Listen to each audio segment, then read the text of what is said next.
Hey, it's your boy Jay Hardcore Boxing News back at you with what's happening in the world of boxing today. Good morning. Yes, indeed, it is a very good morning because God has given us another opportunity to be great, another opportunity to get it right, another opportunity to hit that light. Hey, man, good morning, man. If you hear the sound of my voice right now, who is this calling me right now?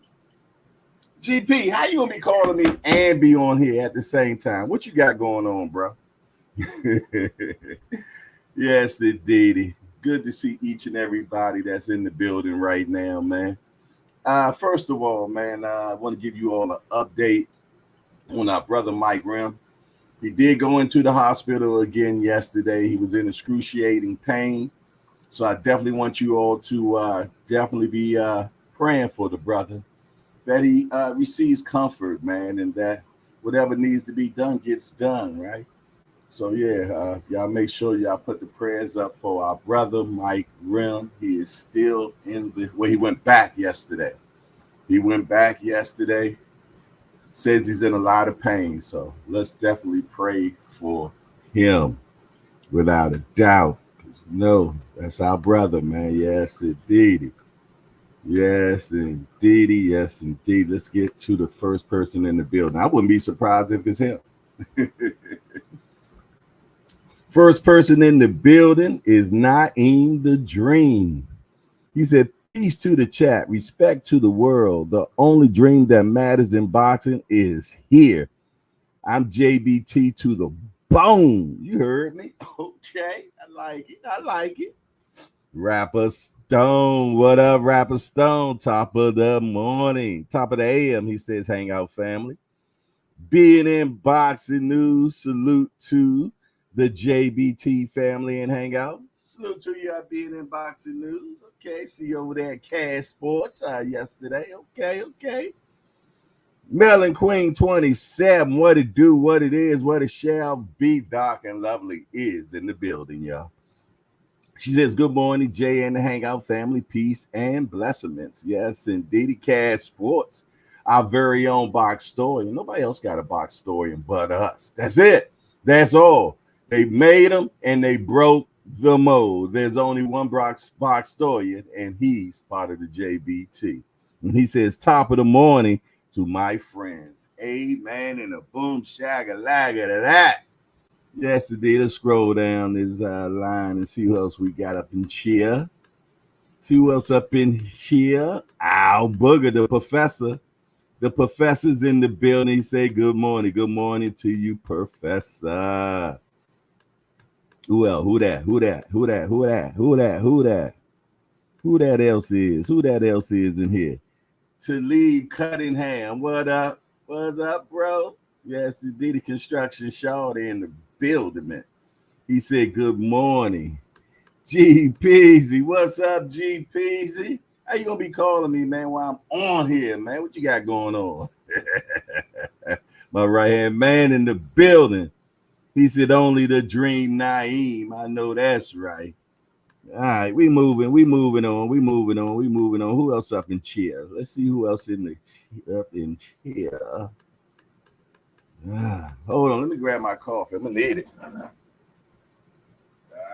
Yeah. Put it right here on the good warmer. Yeah. All right, let's see. Big Dre in the building. What's up, Big Dre? He said, good morning to my hardcore family. Good morning to you, big bro. Good to see you. All right. Lonnie Lee, hashtag JBT. What's up, Lonnie? Good to see you, my brethren. He says, good morning, Jay, and the hangout. St. Louis in the house, y'all. St. Louis in the house. Showtime, the guy passes. Good morning, hardcore. Good morning, GP, Naeem, Cash, Dre, and Lonnie. All right, who else up in here? Morning roll call. D1. He said, good morning, Jay, and an update on all access for Tank and Frank. I did make the call yesterday. Have not got any response yet. So yes, I did initiate it, and hopefully I'll get a call back soon. So yes, I have jumped into that for sure. Big Dre say prayers up for Mike. That's right, Mike Rim. Y'all know who it is, Mike Rim. That's him. Yes, indeed. He a soldier though. He a soldier. Gonna be all right. He gonna be all right. I know that for Fizak. Matter of fact, I'm pretty much sure that he right there listening right now on the kickback. He on the kickback. I'm more than sure. Yes, indeedy. Old school. There go the founder right there of the Old Timer Show. What's up, old school? Good to see you. We waiting for the new show now. Angry White Men. Can't wait. Can't wait. BJ33 in the house. What's up, BJ33? Good to see you, my Gretchen. Yeah. Good to see you. I need to be. Let me make sure that. All right, I did. I will make sure that I had hit the like button myself. I see 14 likes, 20 people in here. Who rushed in the door and forgot to knock on the door first? Just bust on in here, huh? Then he hit the appreciation button. Then he hit the bell. Just walked on in, huh? Mm-hmm. Smash it, please. All righty. See who else up in cheers. Up in cheers. Cash Sports say old school. Good morning, bro. Great conversation yesterday. All right. Moving forward. Teach in the building. What's up, Teach? I see you. What it do, what it is, what it shall be. Yes, indeedy, man. All right. Who else? He says salute. Okay, Alfonso Achoma is back in the building. Okay, Achoa, I mean. He said Norman looks good Saturday night, but Boots is another level. There's levels to this. I can't argue with it, but I tell you what, we will talk about it because somebody might want to argue you wrong. Mr. Achoa, they might want to argue you wrong. You know how life is. We have opinions. And you know what they say about opinions? They just like assicles. We all got them, right? Hell yeah. Okay. Let's see. That's it. All right, now salute to the mighty warriors. Yes, indeed. You know who you are. Peekaboo Shorties. What's up to my Peekaboo crew? Salute to you. I know you watching. Yes, indeed. Watching in silence. You know who you are. Ones that like to watch. Yes, indeed. My mighty warriors are in the building. I salute to you this morning. I appreciate you. You give viewership. You are respected up in here, even though we don't know who you are, but it's okay. We know you're there. Salute to you. Bam. For sure. All right, let's get that first cup of yeah. Let's get some of that do it fluid right now. Let's get some of that do it fluid. Who got their mugs? Cups up. Oh yeah. Hold on. One more.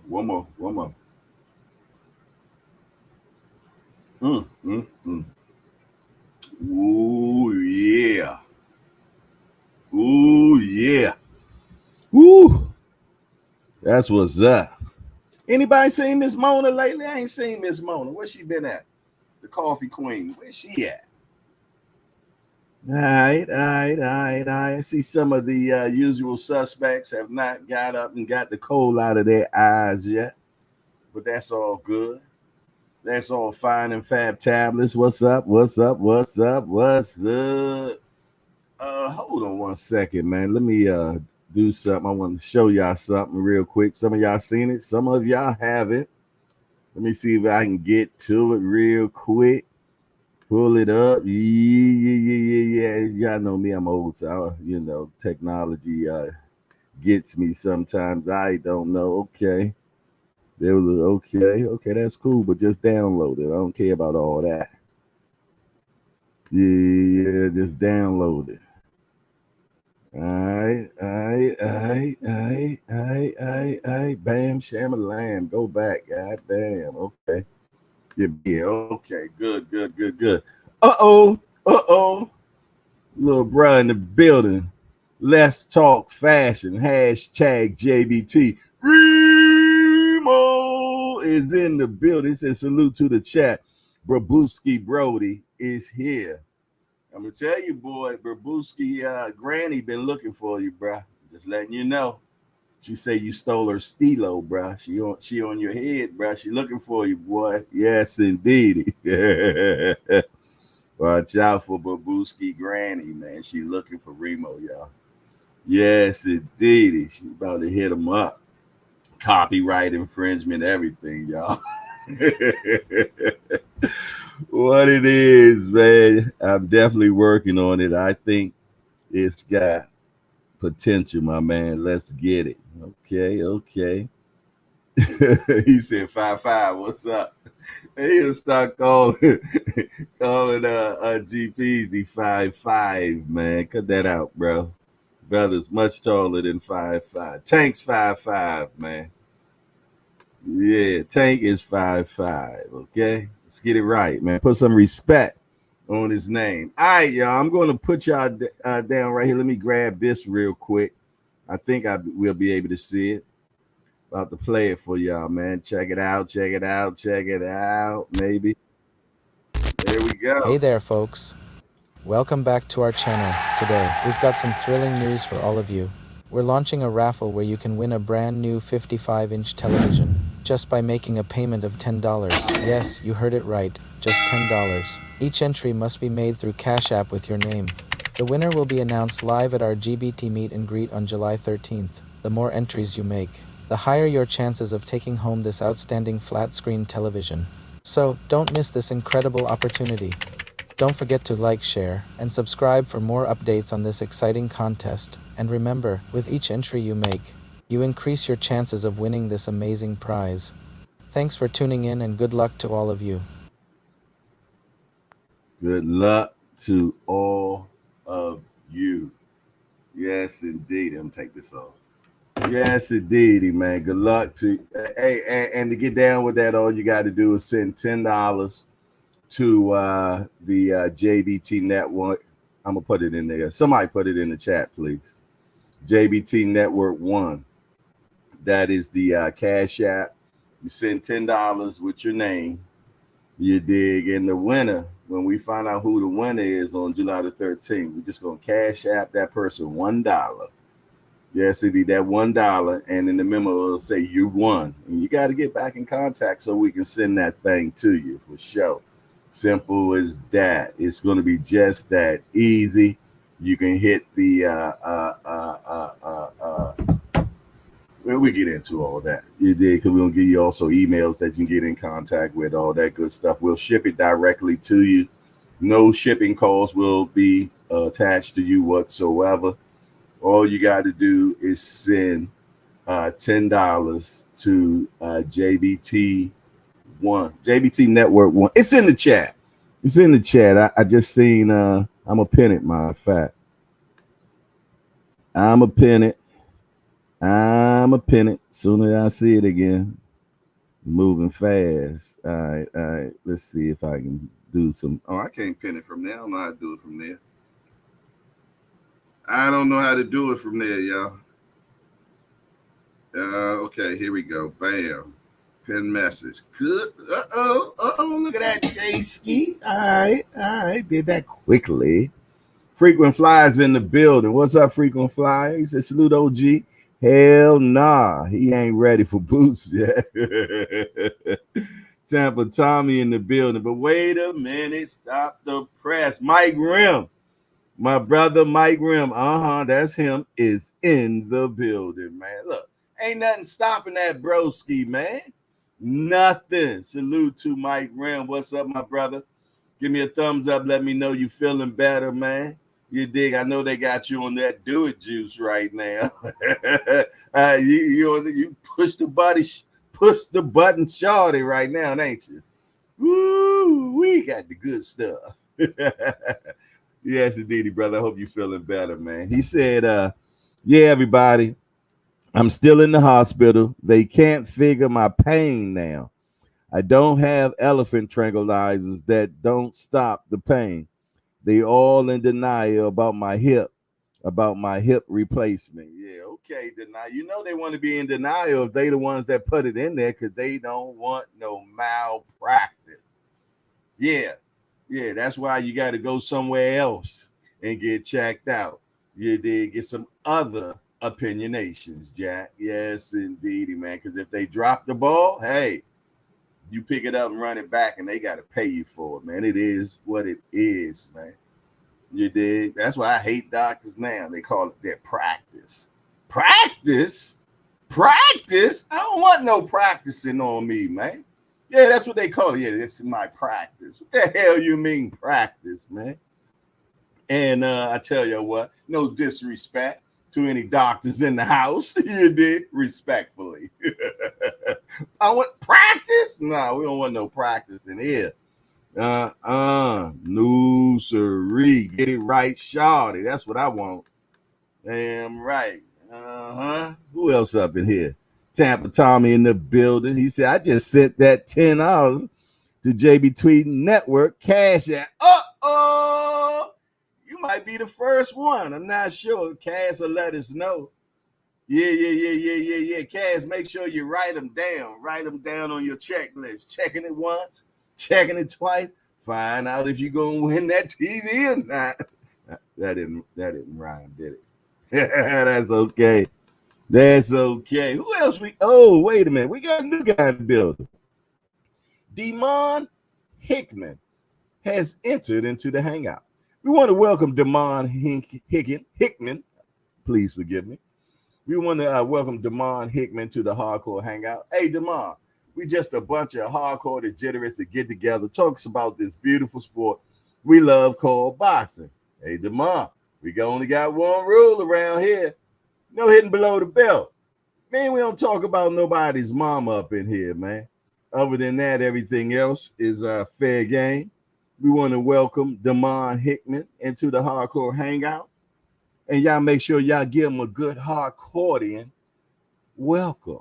You dig? Yeah. Make sure y'all give him a good hardcore welcome for sure. Matter of fact, his first Chapman is this.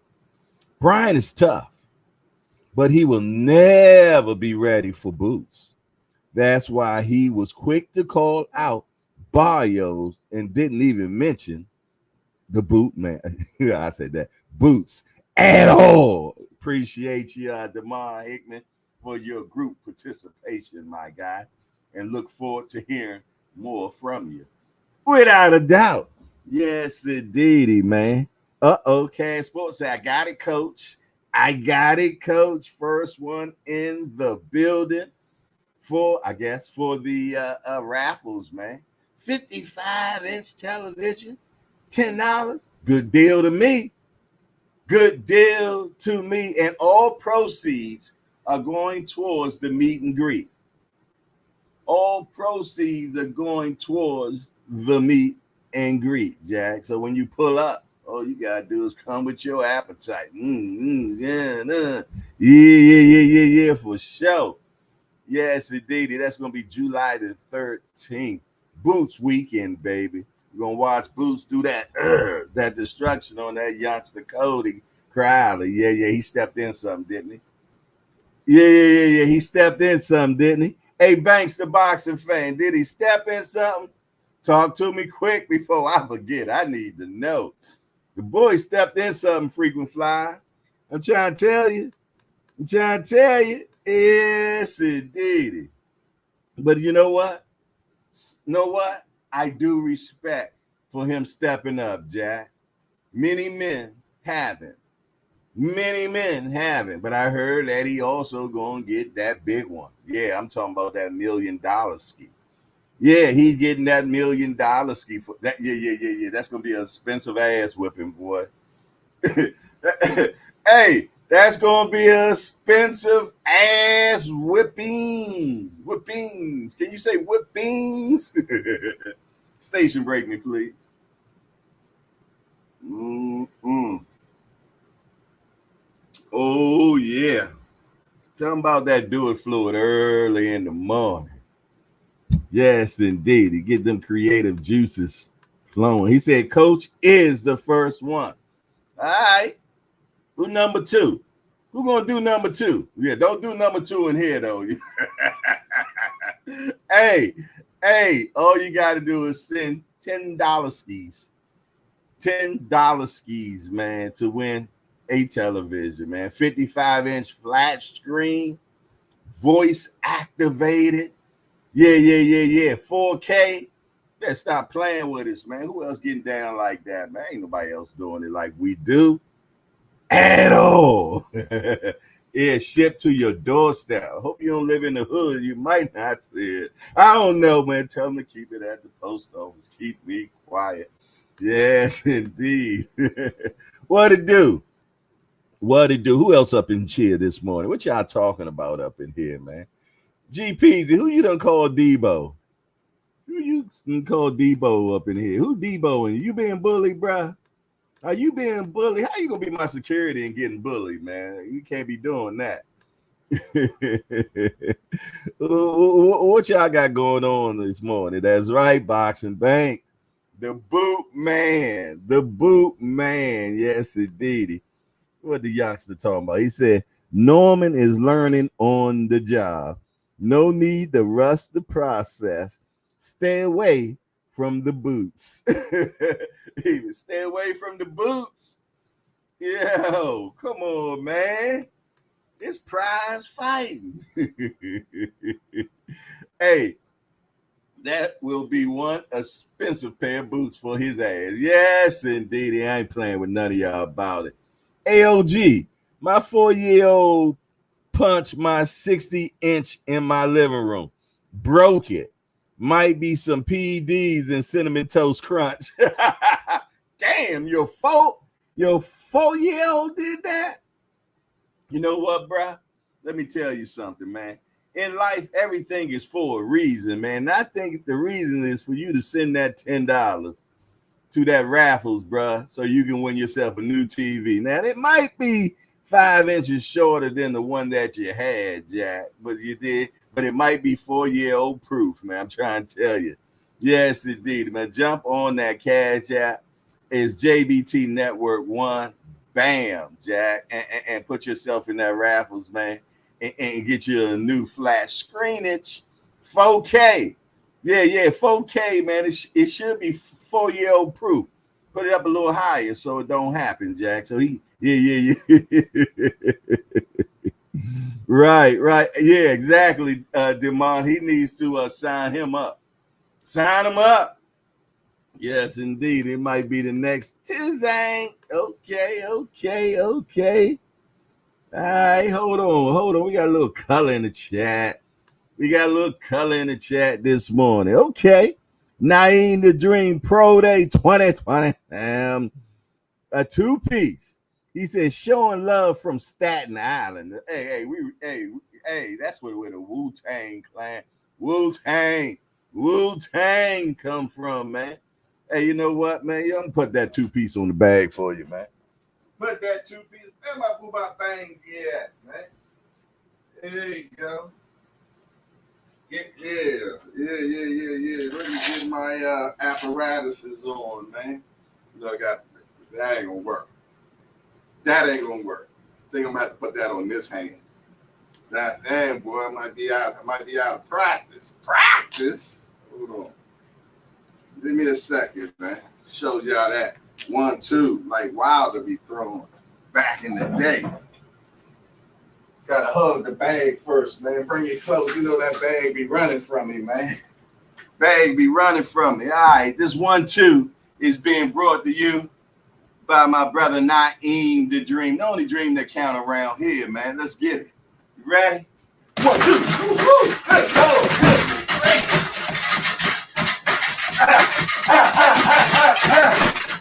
Yeah, I know I can't count, but we overachievers around here, man. We overachievers. I'm gonna put it right here, man, just in case somebody else want to see that work. this morning. Appreciate you. Naeem, the dream. Appreciate you, my Gretchen. Aunt McQueen, what it do? Whew. Yeah, you like you a little winded. Where that come from? On a 20 piece? At the Woosah. I ain't been hitting the bag a lot lately, so that's y'all get me back in shape. You said the Osterine toast crunch? Oh Lord. Is that what Ryan was eating? Hey, tomorrow is due day for Ryan. Yeah, tomorrow's due day. We're gonna find out is you is or is you ain't on Osterine. Baby, is there somebody new? We're gonna find out too. Yes, indeed. Say D1, Boston Addicts. Hashtag JBT. Yes, sir. You know how I'm coming for family salute and good morning. Have a blessed day, King. Mr. Positive at all times is in the building. I like positivity. Yes, indeed. What else y'all got going on in this chat this morning? Oh, they call you Debo. Okay, why they call you Debo, Damon Hickman? You bully? You's a bully? You say 5'5", not playing. Let's see. What else y'all talking about up here in this chat this morning? Lewis 4500, what it do? I see you. Uh-oh. Val Henderson is in the building. What's up, Val? He said, I'm 23 on the likes. What up, Jay? Shakur, for sure. What up, panel? Glory to God. Amen. And a boom, shagger, lagger to the glory meant to God. I'm with it. Yes, indeed. Say, man, others was in his heart. Man, must got God in his heart. I like that. That makes him my brother for sure. Naeem say, no raffles. I got enough TVs. Laugh out loud. That's right. We take donations too. I don't care if you send $1. Yes, indeed. We have 43,000 subscribers. If everybody sent $1, we'll be all right. So yeah. Don't talk to me before I forget. Or did I just forget? What it do? Say Jaleel Major Hackett stops Brian Norman Jr. in 7 rounds right now. Woo, we talking hot stuff, ain't you, boy? Hot stuff. I kind of agree with you though. But I tell you what I am going to do, we're going to find out what's happening in the world of boxing today. Maybe somebody done signed a deal or something, yeah? Something crazy. Let's find out. Usyk's promoter confirms rematch. Fury's nightmare officially scheduled. With a question mark. You dig? So that was a little clickbaitish, a little bit. It's a little clickbaitish, a little bit. You dig? It was misleading a little bit. Let's see. What else? Usyk set to lose IBF title. I think that happened. Okay. What else? What? God damn, the last 16s is Usyk's. Timothy Big Head Bradley praises Berichick awkward brilliance in WBO title win against Navarrete. I tell you, boy, ain't these writers getting disrespectful? Big Head Bradley, come on now. Jay, I think you added something into that. It's possible. Apatea claims victory, but is disappointed in his performance. Is that what she said? Johnny Nelson predicts Fury won't rematch Usyk. What y'all think about that? What y'all think? Round 9 debacle. Did Fury get a lifeline in round 9? Bum, bum, bum. See, I don't need no soundboard. Certain people do, though. You did. No personality. Fury's uncertain future. Jay, stop all the shade. My fault, man. Fury uncertain future rematch with Usyk hangs in the balance. I mean, this is about the 7th goddamn Usyk pose. Good Lord. Get off of it. Be nice, Jay. All right. Yeah. I'm in my third party today, y'all. All right, let's go somewhere else because I'm going to tell you, boy, they got Usyk on the brain over there. Yes, they do. Let's check somewhere else. They got more understanding of what the hell is going on. Good Lord. Life is more than just boxing is more than just Usyk. Warren confirms Fury wants to go back in with Usyk. God damn!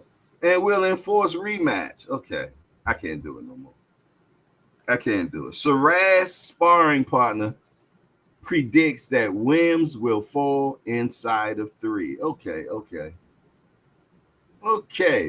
Why is KQ calling right now, y'all? KQ Boxing, how you doing today, bro? This is Jay Hardcore, bro, and you calling in the middle of the show right now, brother. Yeah. You want to say hi to the people while you're here, bro? Since you hold on, yeah, bro, hold on. You on live right now? You gonna speak to the people? All right, you live, man. Tell them what's up or hello or something. Hold on, what happened, man? I don't know. You still there? KQ. Y'all ran him off, man. And them old folks. I called the wrong number. Oh boy, I can't make this stuff up, man. I can't make it up, man. Where we at? All right, we getting back to what's happening in the world of boxing today. Okay. All right. Coach Caldwell admits Bellew combats was on, but only for Rosansky. Yeah, we definitely needed to know that. So I'm glad we got that out. Russell and Puello and Adames and Gosha bout is added to the June 15th PBC pay-per-view card. That's what's up. That's what's up. For Shosky. Brian Norman recounts taking on Villain's role, winning championship. And from what I also understand that, he got that interim thing, but it's going to be upgraded to full status. So we're going to see which lines him up with a unification with the boots.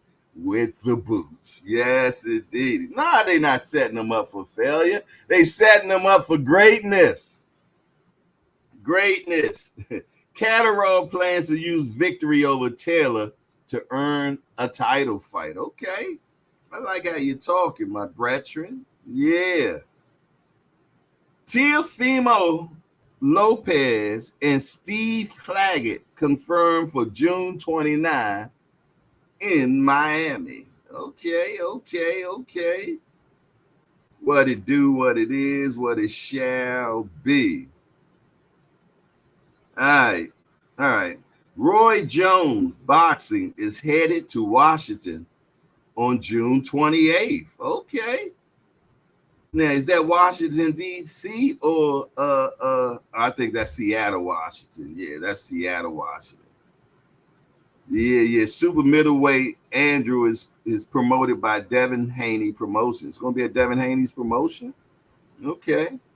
Andrew White Lightning Murphy will fight an 8-round bout defending his NBA super middleweight American title. Andrew is promoted by Devin Haney Promotions. Go ahead, Devin Haney.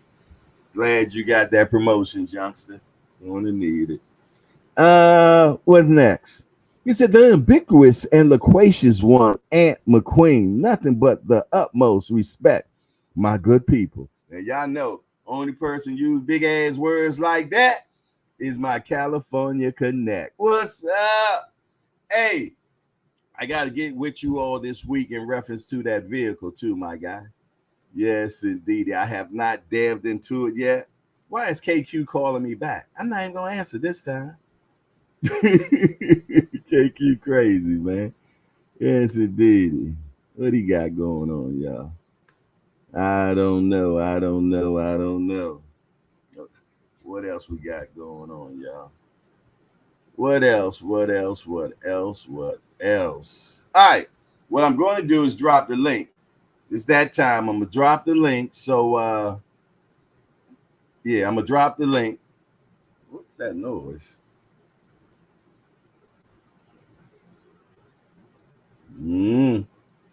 Heard noiseman over there. Only person supposed to be in this basement is me. Yes, indeed. It's all right. I reloaded. I get the good draw right here. Hey, but yeah, I'm gonna drop that link right now. I'm gonna drop the link. Good Lord, KQ must really want to speak. Hold on. KQ. KQ? Hey, what's up, bro? All right. Hello, everybody in the chat. This is KC Boxing Network. I apologize. I missed out, but I'm glad I missed out. I get a chance to say good morning to the good people in the chat and my good brother, Jay Hawthorne. I've been trying to run around for the last 2 or 3 weeks. I haven't had a chance, to get to the old timers show. But man, look, keep doing what you're doing, man. Now you're over that hump. You're over that hump for 1 year. So now everything is smooth sailing.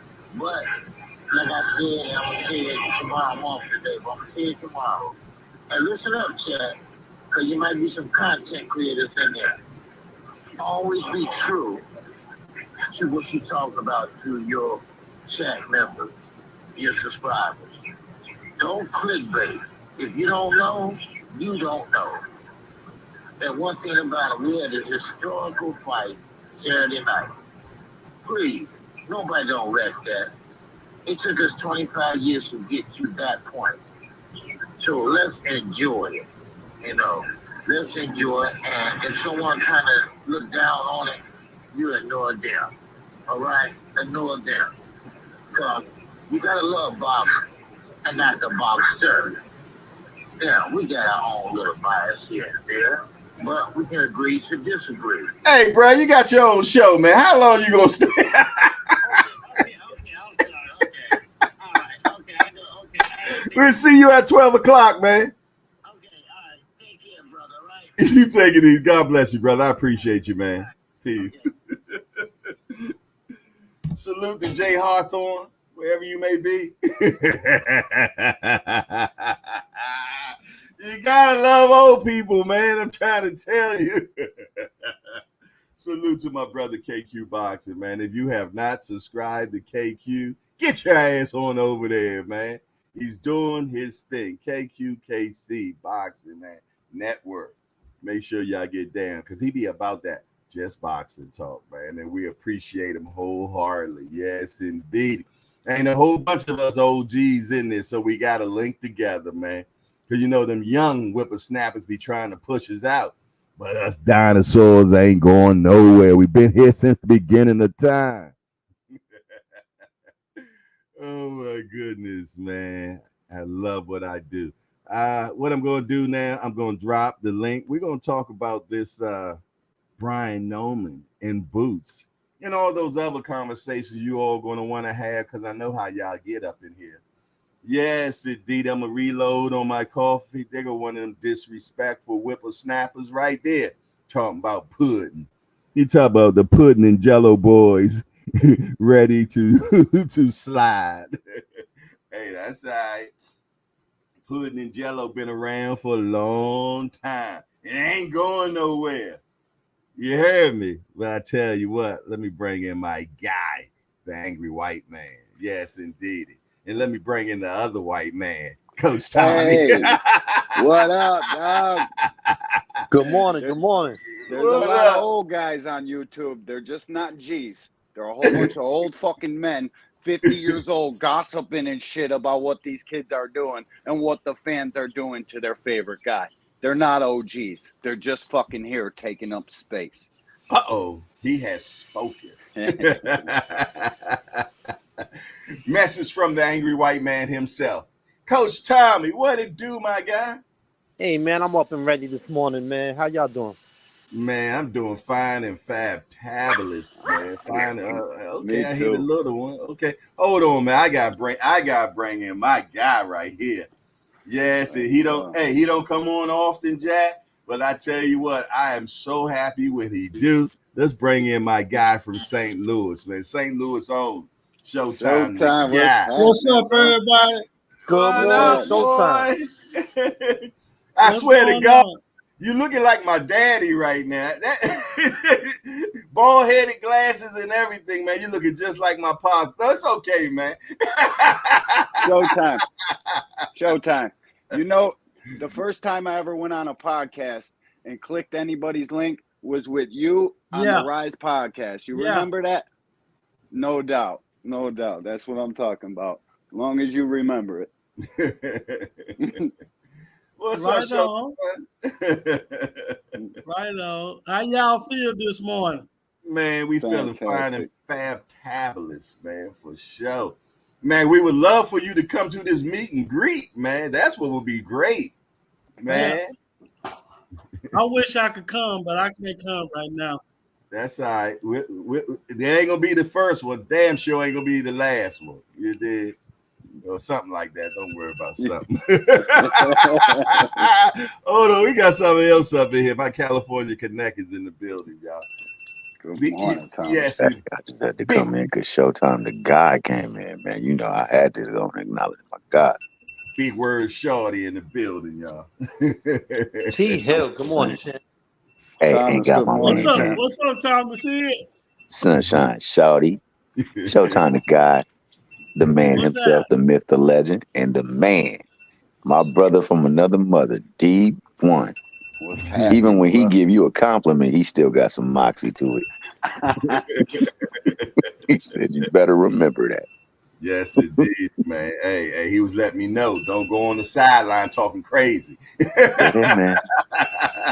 Yo, I'm gonna tell you right now, Jay, man. I did not expect for Navarrete to lose that fight. I know that they were scheduling that fight for him and Loma, but goodness gracious, Barancic got in his tailbone. Yeah, and they both wasn't impressed with me. Okay. You know what? I have not seen it yet either, man. Forgive me, I have not watched it yet. But I'm gonna put that on my to-do list today for sure. BBO Boxing, what's up, Shawty? I see you over there. Yes, he gonna come in here talking about De La Hoya.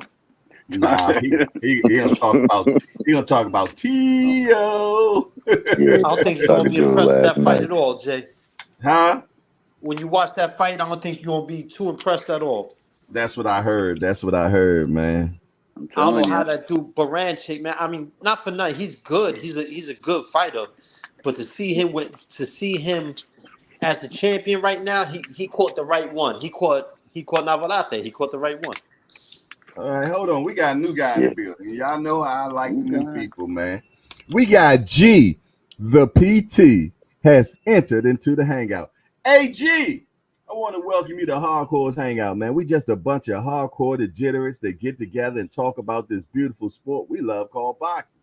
Hey, G, we only got one rule around here. No hitting below the belt.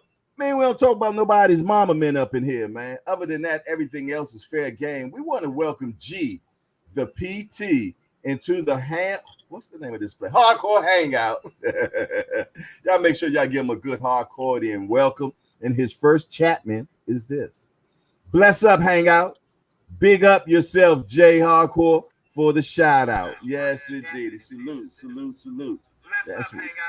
All right, somebody need to turn their television off or down or something, because I'm hearing it. All righty. But yeah, before I interrupted you, my Breskin, you may commence. Trey Skill 42, what up? All right, y'all. That's it. Yo, why is everyone in the protection business now, man? We talking about is Norman ready for Facts, Tommy. boots? Why are we talking about is he ready? This Uh man's a pro fighter. He oh. vicious in that ring. He Uh running oh. He's through a shit. champ. He He's a fights champ. something like Gary Antoine Russell, who beat Boots 3 times. I don't see Hmm. why he can't go on it. When a fighter In the is hot amateurs. In the That's a amateurs. great in the point. amateurs, but all I'm Great saying is point. when you're hot, when you are hot, you gotta fry the egg while the pan is hot. You don't get hot and Ooh-wee. then disappear and fight bums. You don't do Facts. that. Fight Barrios, get a belt, and then march on the boots, man. Go for that. Dare to be great.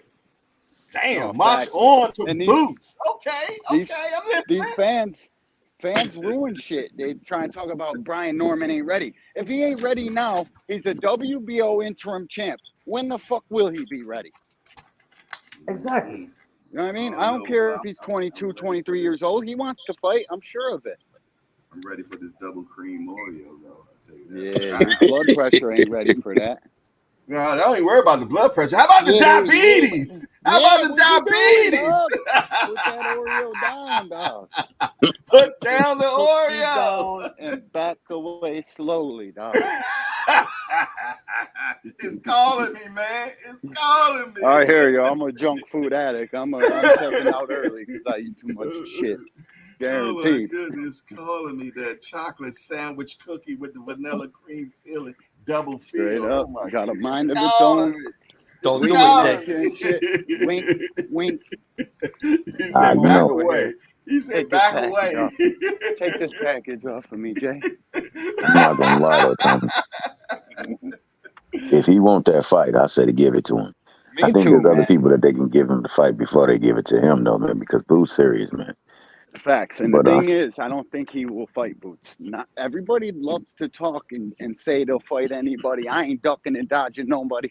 No, dogs. Come on. My bad. I'm walking my dogs.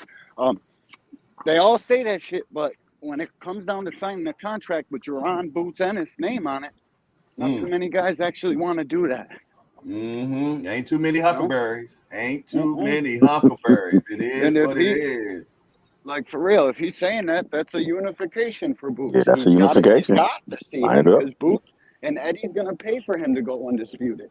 I I think. know Boot Show I wants hope. to fight No doubt. No doubt. because Mm, he said he want to collect all the belts before he move up. No doubt. And I think he will. He man. makes You know what 47 that means, easy. right? If Boots is recently saying I want to move all the belts before I move up, is really Mm, Mm-hmm. saying I don't want to get in there with Bud Crawford. That's what he really Facts. saying. Kinda. mm, mm, You know mm, what I mean? I think they say his name and shit, but I don't mm. know. I think Do y'all know why he was nicknamed Boots?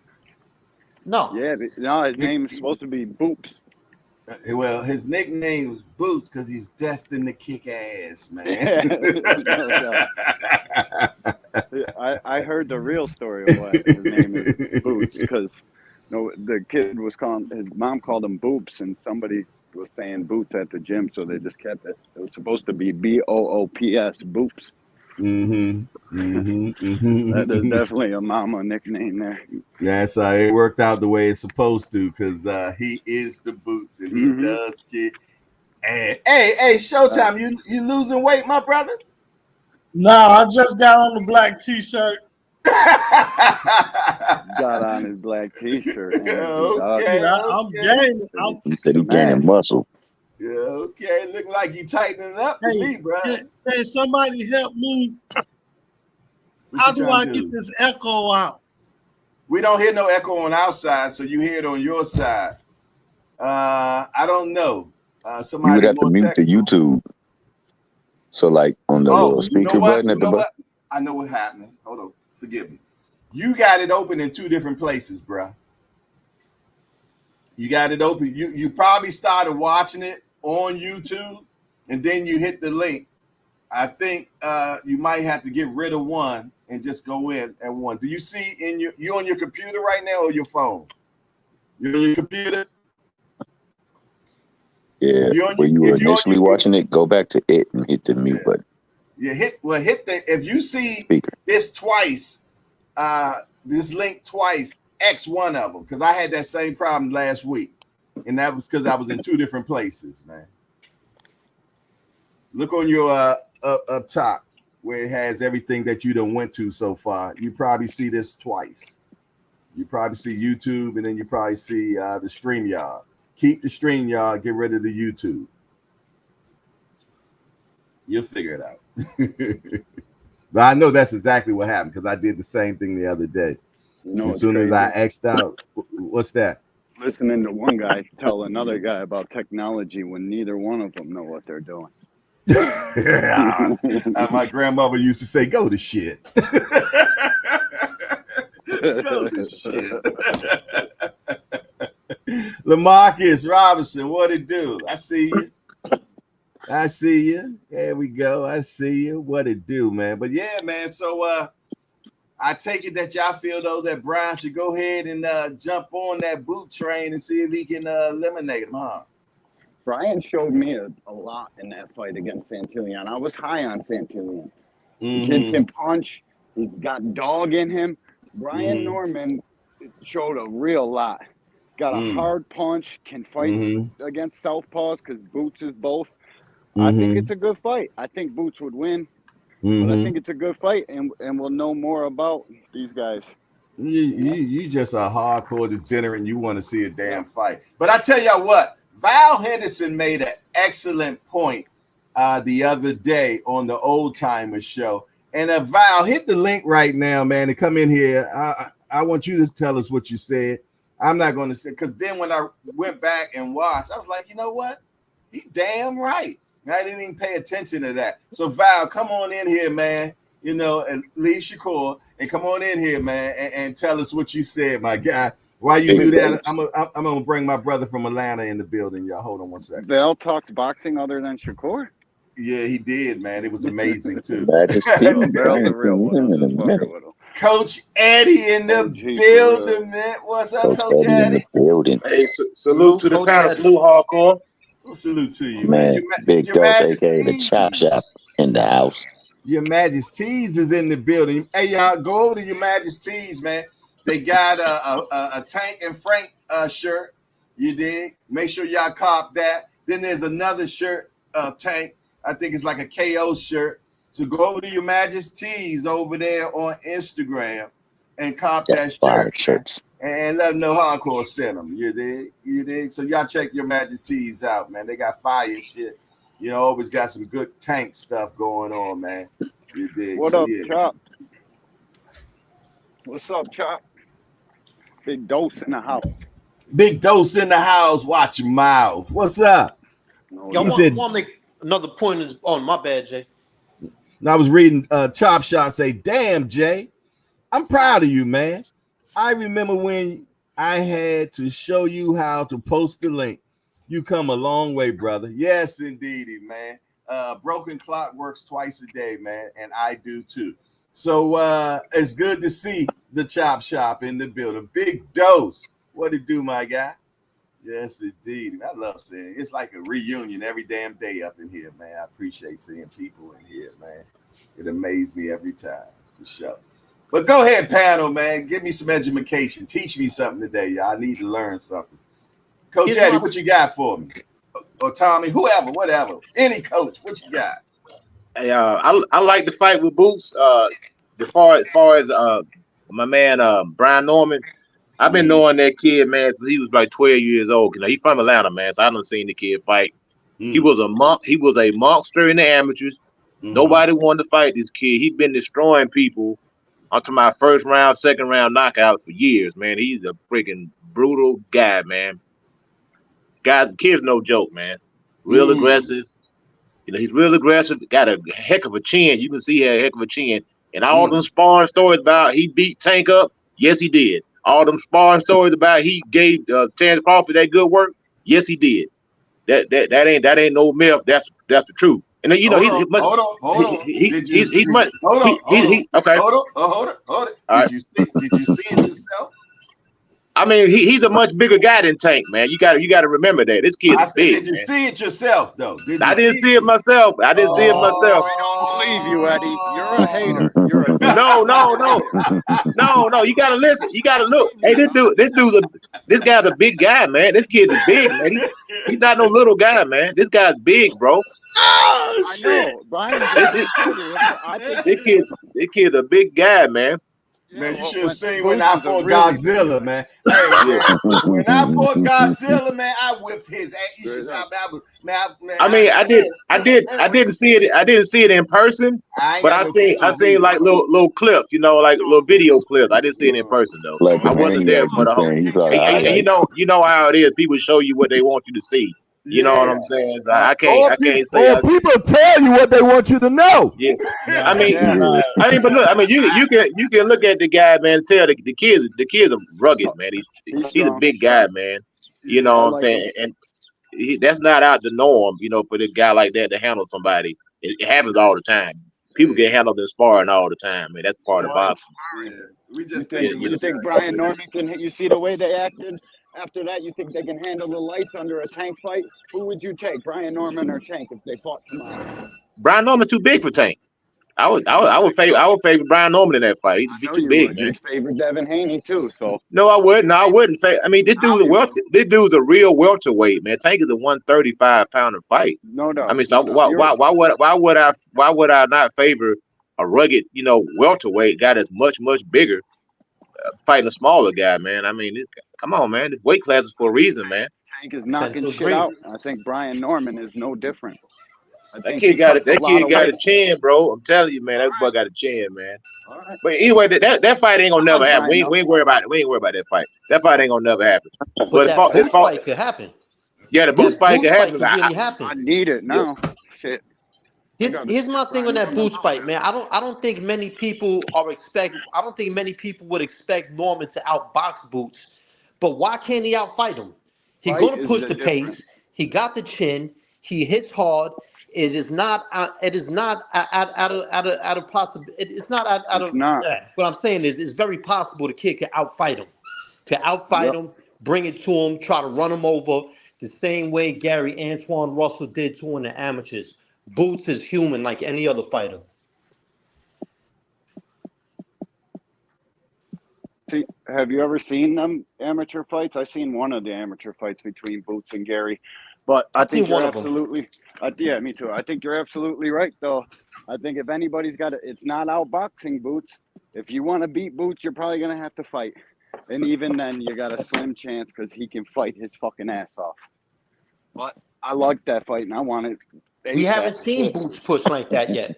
You're right. Well, the Villa I fight. don't doubt him, though. You know what I'm saying? I don't doubt him, but we just haven't seen no one push him the way I think Hold Brian on. Norman can push him. Villa was. Didn't Boots Villa was- fight Lipinets? Yeah, Lipinets. Lipinets was pretty decent though. Yeah, in he that was fight. decent. He wasn't no decent. bum. No, Small but for Boots. everyone fully expected Boots to run through him, though. And that's the And he curse of did. being. But Boots is the truth. I'm not hating on Boots. I ain't taking nothing from him. But I could see this kid Brian Norman really pushing the pace on him, really driving him, using that strength he got, and making Boots pull out everything he got. Yeah, I hear you, and I think Boots has been pushed. I think Villa is a very underrated fighter. Hold on. The dude Boots just destroyed. That dude is a beast, bro. He can take a fucking beating. Yeah. That's the best thing we could say about him, though. He could take a beating. You know what I'm saying? Hey, you know what? He finally has a rise. I seen him on He definitely Instagram can. the other day. I seen him on Instagram. Y'all talking about Vila? Yeah. He has reared himself. He is. I seen him in the ring doing a little shakeout. You know what I'm saying? So maybe he's about to come back to boxing now, man. I'm gonna tell you, man. I like Coach Tommy said, and I like the statement that he made yesterday about a pound of flesh. Man, he lost 3 pounds of flesh that day when he fought Boots, man. I was in the building when it happened. And I was like that dude in the movie at Rocky. Throw the goddamn towel! Throw the goddamn! I tell you, man. That's Yes, crazy. indeed. I think Villa can punch, and I think he's a way underrated fighter. His type of pressure, dude, it wears on you. He was catching Boots with shots, too. Lets me know Boots ain't untouchable. And Brian Norman could definitely give him everything he's asking for. I think it'd be a great fight. Man, I put the coffee on and didn't even put the cup in the put the mug up underneath it, man. Coffee was just flowing. And that's old people shit there, boy. I'm like, I hear the coffee, but it wasn't going in the cup. It was just going straight down. No cup was there. Rebo, what's up, you whippersnapper? What up, y'all? What's going What's on? up, Reed? What's going Good on, morning, Playboy? dog. Good morning. How's everything going? How's everybody feeling? All right. Beautiful, man. You sound a little slow, man. Give us some energy, bro. What's going on with you? Because I'm sitting here listening to y'all trying to figure out if I got different eyes or I might be blind. But the Okay. Norman kid, he had a good performance, but it wasn't world bending to me. It was all right. It was cool, but I seen a lot of shit that to get him slept.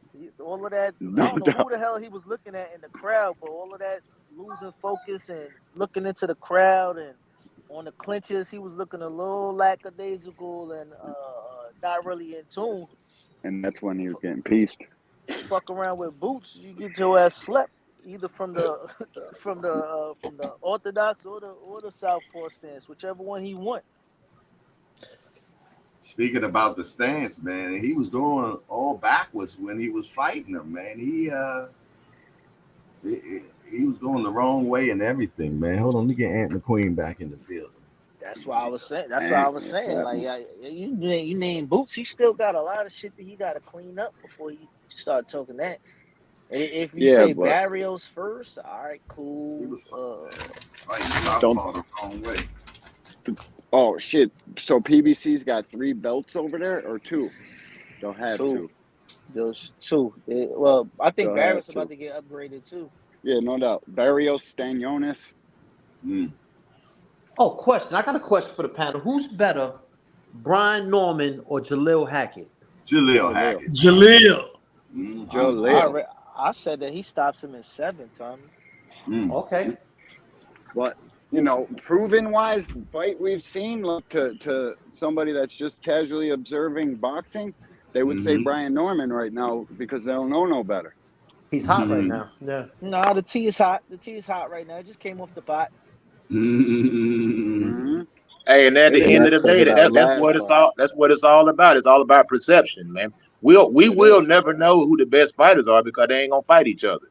It's all about public perception. We know who the best is. We know who the best are. They just don't never fight the top 2 because of fucking business or something. Eventually, these guys will all fight, and it's only one guy you speak of because you guys think he's got this mythical, magical power to make any fight he wants to at any time he wants. It don't work like that.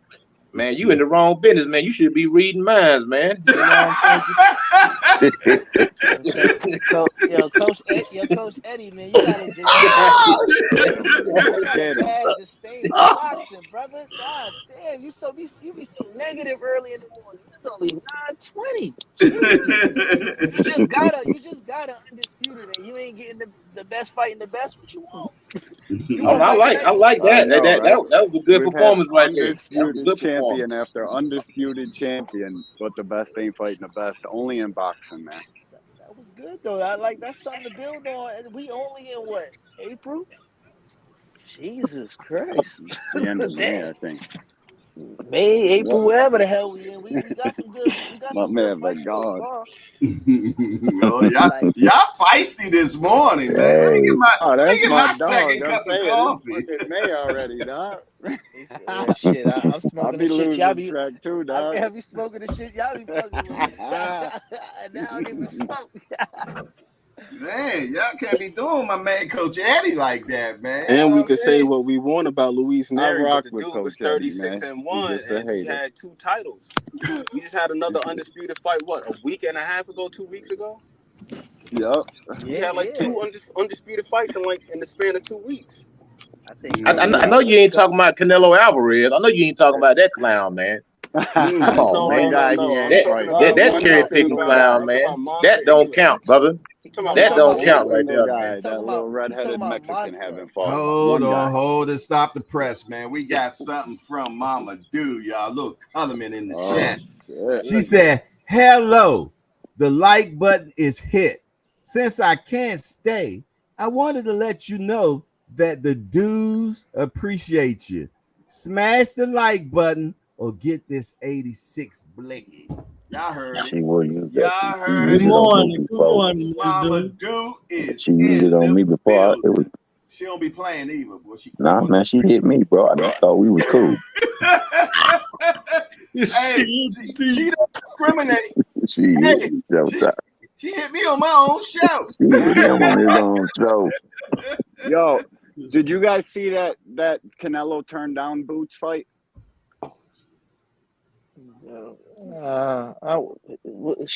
Turned down Bud fight. My bad, not Boots.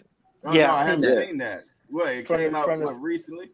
Yeah, he said no amount of money, or one of his handlers said no amount of money is enough. He's not going to fight Bud.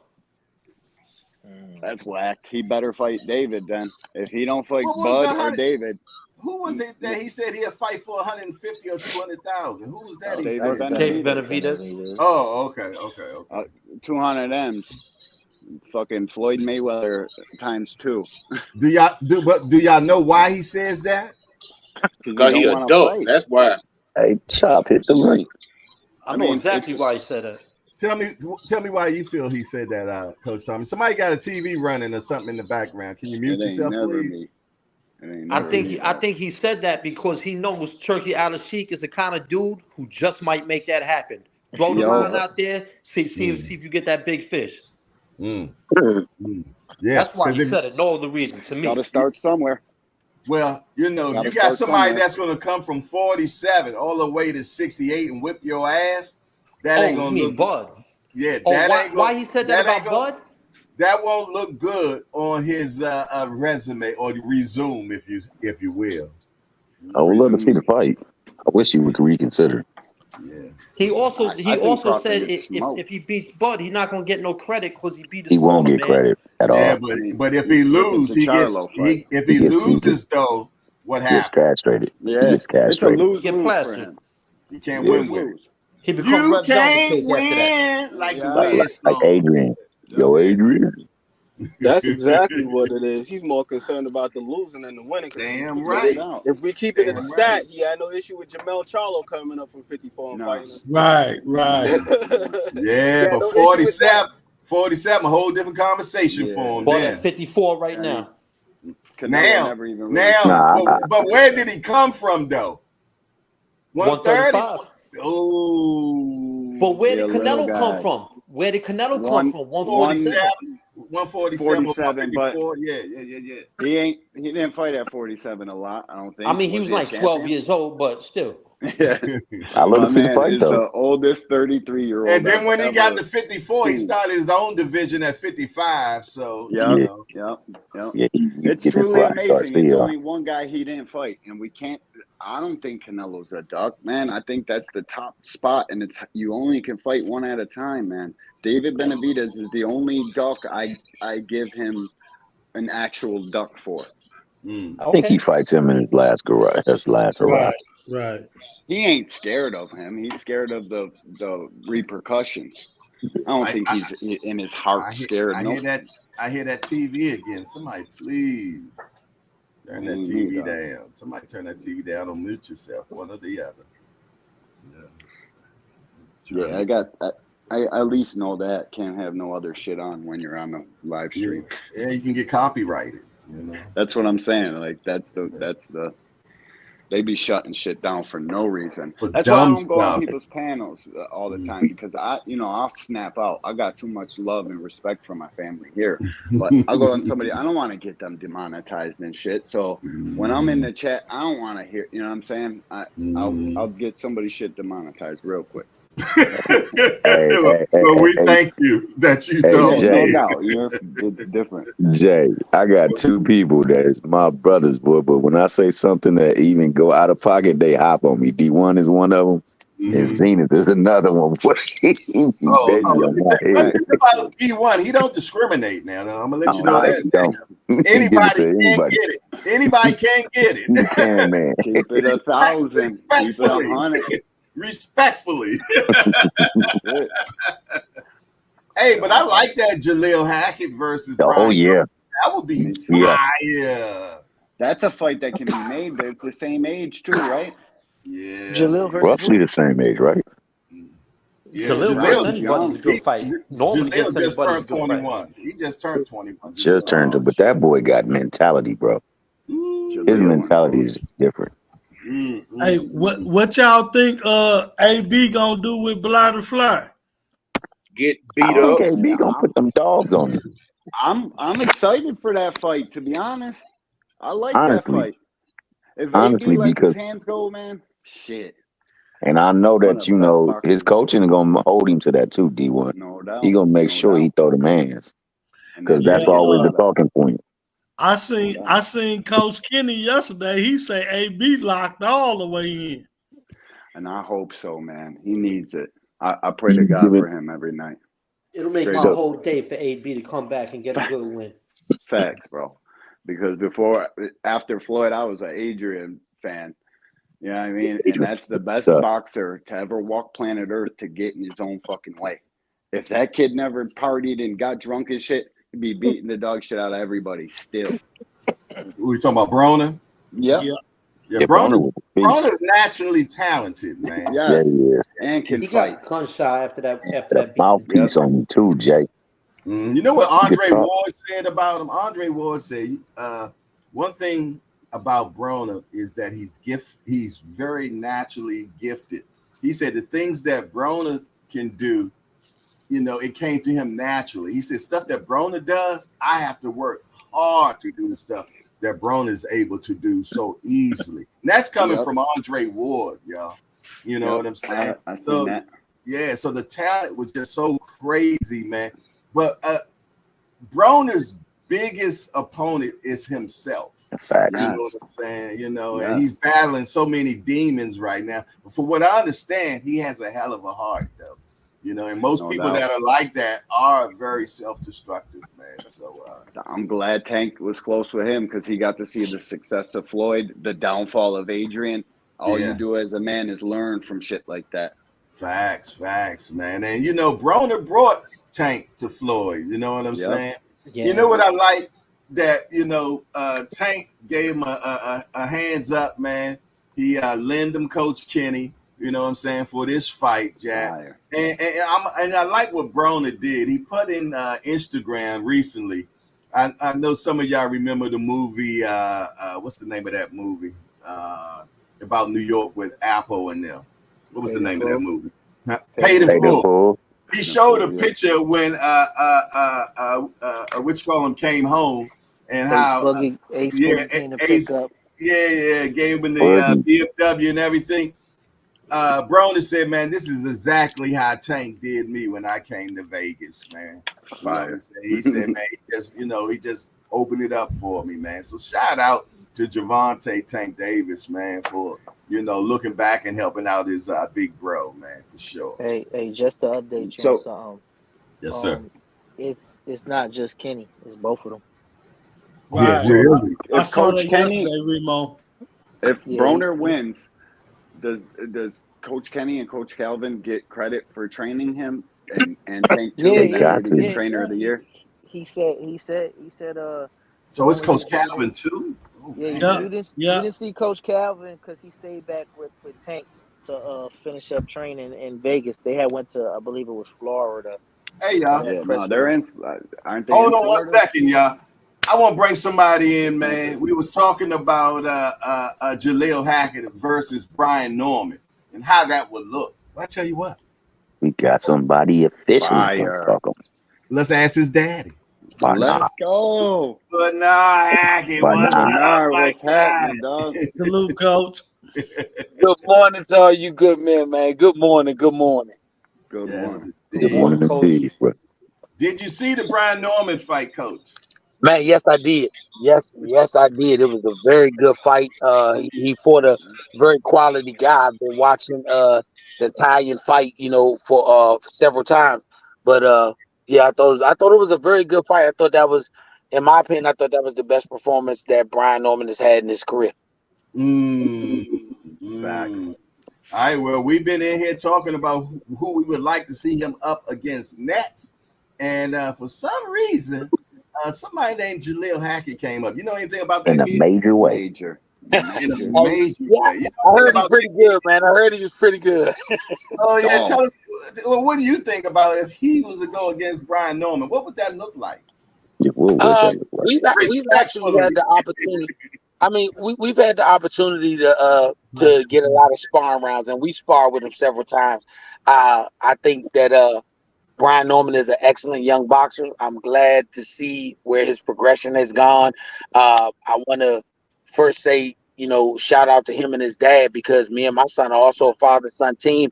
And when you do it and you know what it takes to get these young men where they're going, you gotta give roses when they do. So I definitely want to give kudos to him and his dad. I think that fight would actually be a very good fight. If you look at the landscape of the welterweight division right now, I've said it several times. I think that Bud Crawford, Earl Spence, they're the kings that just left. They're going on to new pastures.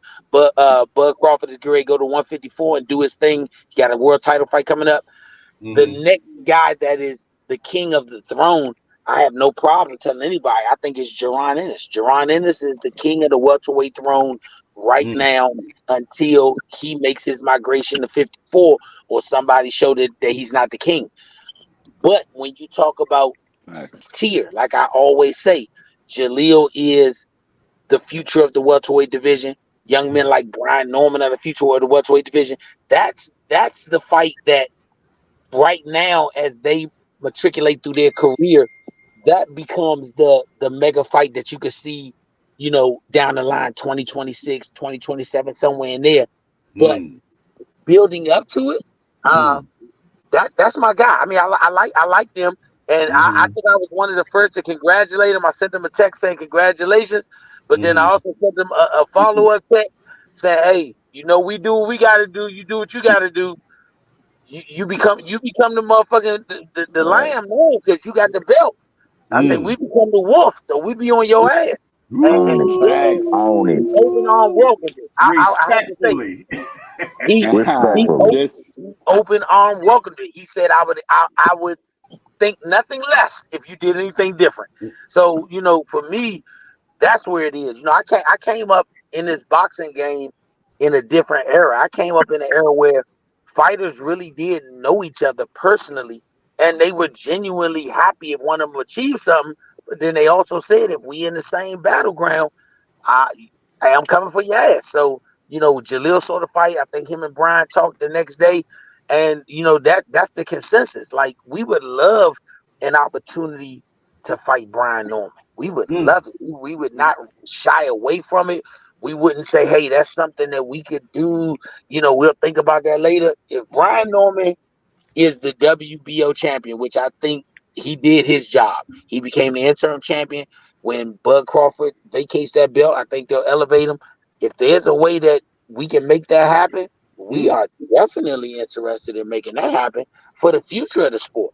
Like I said, when you look at boxing, boxing will never kill itself. This is one of those sports that's not designed to kill itself.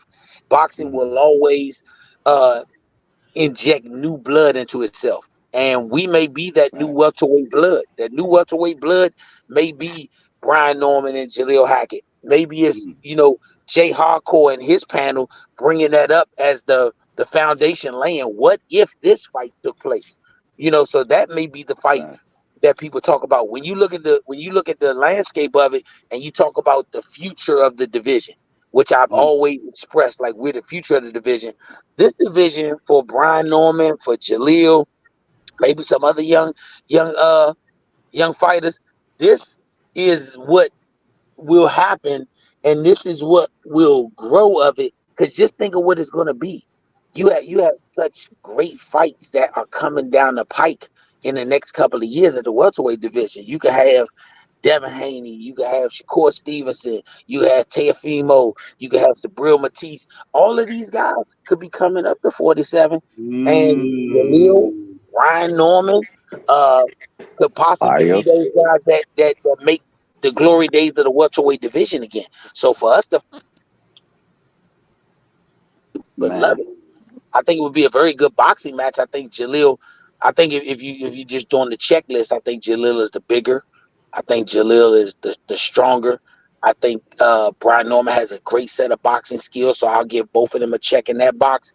I do know that they both have a lot of dog in them, but I say this: Jalil has dog in him, but we also taught him how to tame dogs. So hey, we could be the tamer of this one as well as we got outdog him. So the opportunity comes. There go a Definitely title. would I love to see a see that. title. All I gotta say is boxing dads, take note. You see how that was just said and done there? All of them get credit. Yeah. I mean, when you look at this sport, I still remember these are not gangs. These are not street gangs. This is a sport. These are fathers and families that got behind their sons and they said, my son does X, Y, and Z. I can see this. If you go back to before it was illegal, gentlemen used to be involved in dogfighting. They used to put posters up. These were gentlemen. Gentlemen bought dogs from other guys that said, hey, you know what? This was a great dog. I battled against him. I'd like to purchase him. So this is the gentleman part of the sport that I want people to remember. We don't have to be indignant. We don't have to, belittle or take it to the extremes of what we say, speaking about people's families and stuff. At the end of the day, we neither one, Jalil and Brian fight, no matter who the outcome winner is. If we've done what we're supposed to do, the media does what it's supposed to do. Both of those guys are winners because they go to the bank and they deposit a check with 2 commas on it. Cha-ching. And if that get done, like I've told Jay on numerous occasions, I hope we get great fights that people want to see twice. Because if they gave me 10 to do it the first time, I think they'll be happy to give me 20 to do it again. Amen. That sound logic to me. That sound logic to me. Bernard, I got a couple of questions for you. Yes. First and foremost, is it still? Because I never let this go from my memory. Is it still, if a person is willing to die in the ring, I'm willing to kill in the ring? And secondly, that monster mindset, I love that. And secondly, you've actually been in the ring with Boots. Tell us about the skill level and the fundamental skill set of Boots Ennis and his prospects going forward. Man, Boots can do whatever he want to do. I mean, just being realistic about it, Boots can do everything in the ring. I remember the first time my son got to spar with Boots. It was great, to be able to watch my son and see when people ask, hey, when do you think your son was able to do this? Every time he shares a ring with guys like in there with him, his training and work ethic is out of this world. Him and his dad have such a locked in relationship. When they're fighting, it's like they see through the same set of eyes. And look at Jerron and his natural size. He wants to go as far as moving up in weight, as far as challenging the different guys.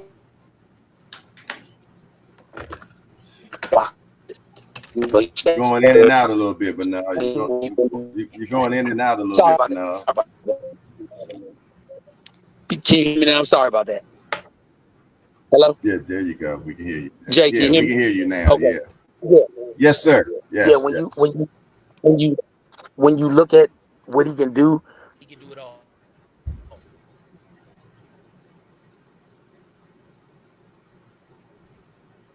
I sound like Bernard having a little technical difficulty. So I'm gonna try going out, come back in. Is that better? Yeah, go out and come back in. I think that might do it better for you. Do that. You might got the cricket, dog. Actually, when you start getting phone calls, it'll mess with your sound. Yeah. I realized that. Good morning, KB. What's good with it, D1? Peace to them.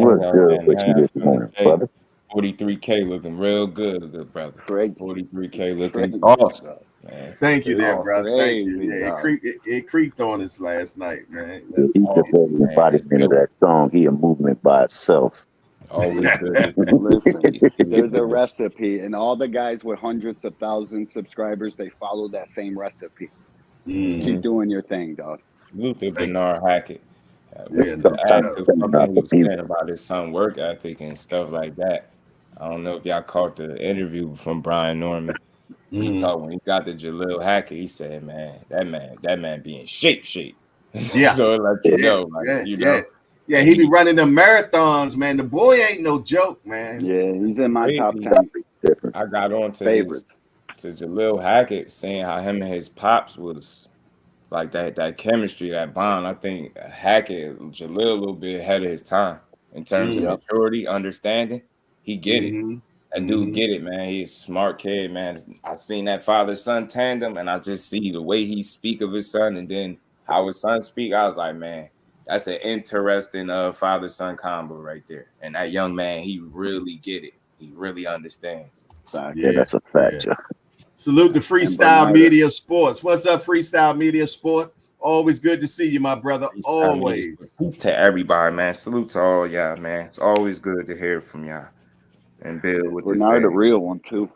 Yeah, Bernard's the real one. Yes, the way indeed, man. Just said all that about his competition and how good they all are and all that. That's the way it should be. Right. Hey, can you imagine being a fly on the wall at that sparring match? Yeah. Oh man. Yeah. I wanted to see Marquise Taylor and Shakur sparring session. I would love to see that just because of how that guy fight. Marquise Taylor is a nuisance in the ring. He gonna make you fight his style of fight. You ain't did your homework properly. It could go bad for you. Go bad for you. Hey, He's really a scrapper. Ant did some great work yesterday on that. Busting Shakur, Nakatia. That boy ain't running. That's pure boxing. That was pure boxing at his best. Yeah. Shout out to Ant for that one. Big shout out to Ant McQueen doing that homework like that. I got a call right in the middle. I was up there with him, but I had to sit in the chat and just listen in, man. Excellent work, Ant McQueen, man. Breakdown king, man. Breakdown. No doubt. Hey, yesterday, man, I was a mighty voyeur to a lot of channels yesterday, man. I just sat back and watched, man. And I just commend y'all for the work y'all be doing, man. You know, sometimes I like to just come in there and don't say nothing. You know what I'm saying? You know, every day for Justin. I don't see me in the chat. Listen to you every day to hold screen. Trust me. Yes, indeed. You know what I mean? I was at Jeff's channel yesterday too, man. I was making my rounds, man. And in the cut, I said, man, look at Jay always showing love, man. Well, I apologize, family, man. I had a catering event. That bad boy had me up for 2 days cooking and prepping. Getting that money. I'm tired than a mother. But I tell you what, I still know that KB is the truth. I know my man Ant McQueen is the truth. This man been on morning shows, Jay Hardcore is the truth. Late night shows. Yo, Thomas Hell don't sleep. I'm just gonna put that out there. That man don't sleep. Brother was like a vampire yesterday. Dig is up, bro. We get it. You a vampire. We know what's going on. Bro, and to always be in a good mood on that little bit of sleep, it's truly astonishing. That's what I'm saying. And they talk about I don't sleep. That brother don't sleep, Jay. Whatever, you don't sleep. I'll be up at night, man, and it'd be like late in my time. This man over here just loading videos. I get a notification left or right. But nah, man, I just love the family, man. Shout out to Remo, man. I want to shout out to Remo. He the one that made that video for the raffles, man, for the television. That thing was fire, Remo. That's why I say Remo got it. I got a lot of sweet ideas. If I knew how to make videos sweet. Yeah. He gave you some. He gave, man. My man called you geriatric juice that one time, bro. That was cold. Geriatric juice. That's fucked up. Oh my goodness. But yeah, my man just be coming with some stuff, bro. Yeah, I salute you, Remo, man. You got talent, brother, and I appreciate it that it's on the JBT, man. I swear, I hate to see it somewhere else, man, because you'd be putting us to shame if it was. So I appreciate you, man, for sure, man. I know I talk shit and mess with you all the time, bro. But it's all in love. I seen you try to hit back yesterday a little bit with the old ladies saying that was me, but that was a good one. It was I mean, I weaved. I weaved. That's in the chat. That's in the chat. You breaking rules, old head. Run the damn commercial, man. We need y'all support, man. Oh, the mic was kind of fly though. I ain't gonna lie to you. I'm a play. Hey, I'm gonna play the commercial again right now, man. For some of y'all that hadn't seen it yet, let's run the tape. Hey there, folks. Welcome back to our channel. Today, we've got some thrilling news for all of you. We're launching a raffle where you can win a brand new 55-inch television just by making a payment of $10. Yes, you heard it right, just $10. Each entry must be made through Cash App with your name. The winner will be announced live at our GBT meet and greet on July 13th. The more entries you make, the higher your chances of taking home this outstanding flat-screen television. So, don't miss this incredible opportunity. Don't forget to like, share, and subscribe for more updates on this exciting contest. And remember, with each entry you make, you increase your chances of winning this amazing prize. Thanks for tuning in and good luck to all of you. It is, man. That's fire, Remo. What is that, AI voice? Yeah, that was dope. No, that wasn't. That was Remo and his white man voice, y'all. That was him. Are you shitting me? Yeah, that was Remo. Oh, we got an actor on our fucking hands here too. Let's go, Remo. Good job, Remo. That nigga be doing the ad-libs for the AI. You telling me that, Jay? Yo, he does it all. Hey, I bring Bernard back in, y'all.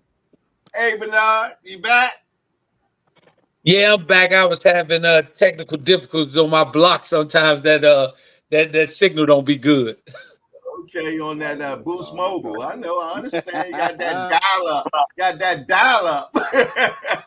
Still got the long blue cord running across the living room floor. Remember when Wi-Fi used to come on like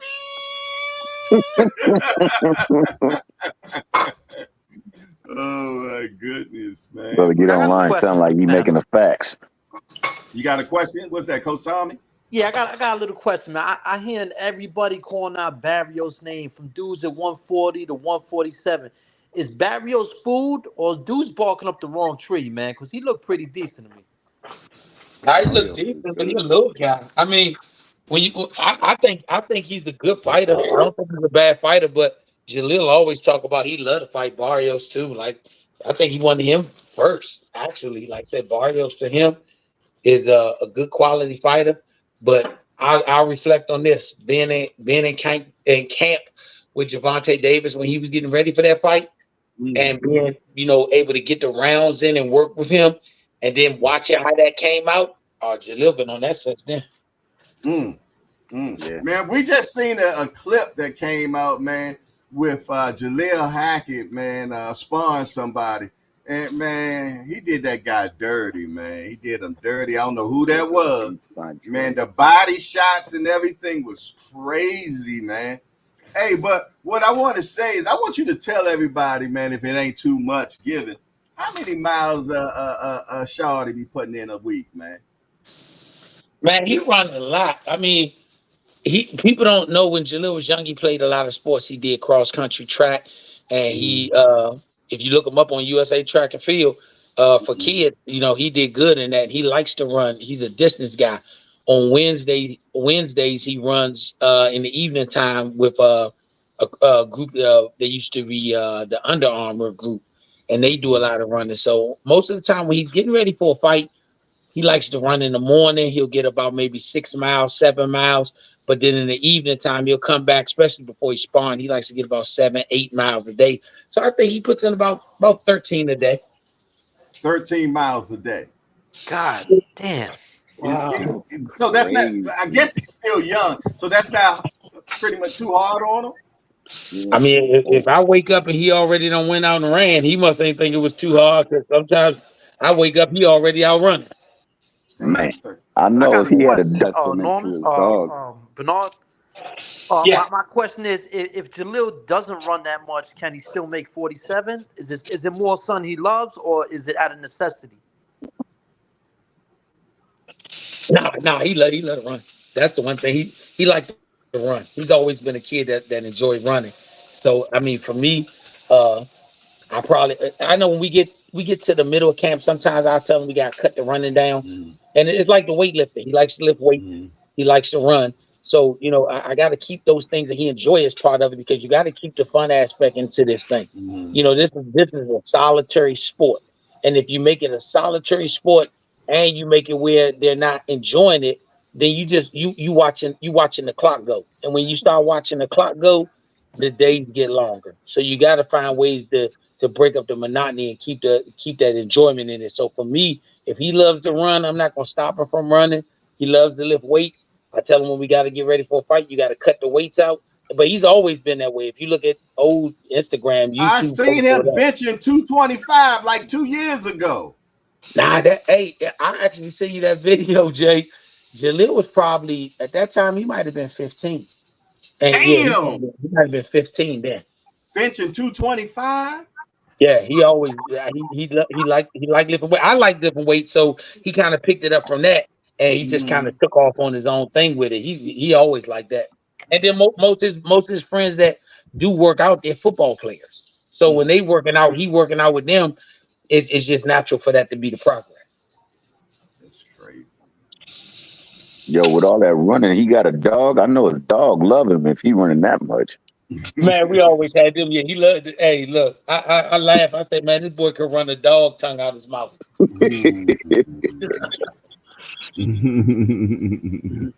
That's crazy, man. But I mean, when you think about the great ones that have been in boxing, some of them did some of the most ridiculous hard workouts because they put their. I love to watch that Marvin Hagler documentary, and Marvin Hagler say it was like he was sending himself to jail. He was sending himself to jail. I mean, he ran, and he was known for putting in a lot of miles. Ray Leonard, Mike Tyson, in their heydays, those guys put in a lot of miles. I think what's happening with a lot of boxing, people they neglect road work. I think that's why you start seeing fighters fight and they in the sixth round and they're starting to get really fatigued and their form starts to break because they haven't put that eye on conditioning where you had fighters many years ago may not have had the skill if you want to call it that, but they put so much into the road work, they put so much into the conditioning that by round 7 or 8 when these other guys are getting tired now, they're just turning on. Yeah, I think when they was doing 15-round fights, you had a guy that was in the 12th round looking fresh. Championship round to them was 13, 14, 15. Ray Which, Leonard. yeah, championship rounds now is 10, 11, and 12. So that means your motor turned on at a later time for those guys as opposed to somebody who knows the 12th round is it. I got a question. Yeah, me too. I'm gonna roll out, family. I'm gonna roll out. Let me just say peace before that question AKA come out. King of the Casuals. I'm out of here. Let's talk fast. All right now. But my question is you guys are like kind of like not in limbo, but free agents right now. And I always say that sometimes you got to give the people what they want and let them know early about the talent versus bleed them dry and then show me something that I ain't really want to invest all them years into. And I always see Coach Calvin say, sometimes you just got to take the opportunity to just show them what you got. So if one of them big fights was to present itself, would the contract situation be the first at hand, or just taking the opportunity and grabbing one of them belts from name guys, and then taking that and using that as a leverage tool? I will definitely say this. My son has always said, and I think Jay, and he said it online, he said it a bunch of places. Only 3 fights he wasn't interested in was Boots, Bud, and Earl. Anything else he's interested in. So if Barrios has the world title and they offered us 50,000, we taking it. If Stanionis got the world title, they offer us 50,000, we're taking it. If Brian Norman has the world title and they offer us 50,000, we're taking it. In any situation, you got to look at the ultimate prize and how the ultimate prize creates the other prizes. If the ultimate prize is to be a world champion and then everybody's chasing you, then you take the fight. It's not about the money. The money gonna come if you win it. If you think you have no chance of winning it, then you got to get the most amount of money you can. Gotcha. Damn. Damn. I wish a lot of people think like that, man. I wish a lot of fighters thought like that. If you believe you can win, take what you get. Win and then dictate, man, from now on. Hey, man. That's a fact. And that was the only pushback I had for certain fighters. Follow up. I do too. Skip the follow I up. did see an interview where he mentioned three names, or three promotional banners that he has some kind of interest in, and it was, I believe it was GTG, Eddie, and I think Top Rank. He said, is any update on what he was looking at in that situation? We're currently still going through the final processes. Hopefully, it won't be much longer when people hear something, but when you do hear it, it will make sense. Got you. Okay. So have you been getting a lot of emails, Bernard? Yeah, a lot of emails, a lot of text messages, a lot of phone calls. And I'll say this, answering your question, did we get a lot? Yes. But when you think about it, we also got the right ones. See, a lot can be a lot of rigmarole, but the right ones is a small amount. I got a question. How hard is it for Jaleel to make 47? I think Tommy asked a similar question, but not hard. Not hard. That was a great question. When you look at Jaleel's career, we've been as high as, well, we fought guys who have fought as high as 68, and we've been as low as right above 140. I think with any fighter, not just Jaleel, with any of these big guys, if you're putting something that occupies their mind in front of them, they put the blinders on and they do what they got to do. Jaleel had his last fight was December in Houston for the WBC youth title. And like I said, I was shocked when he stepped on the scale, said 142. We weren't trying to, I'll tell anybody, we were not in any way, shape, or form trying to get to know 142. It just worked out that way. And I'll say Jaleel is young, and that didn't play a part in it, in my opinion.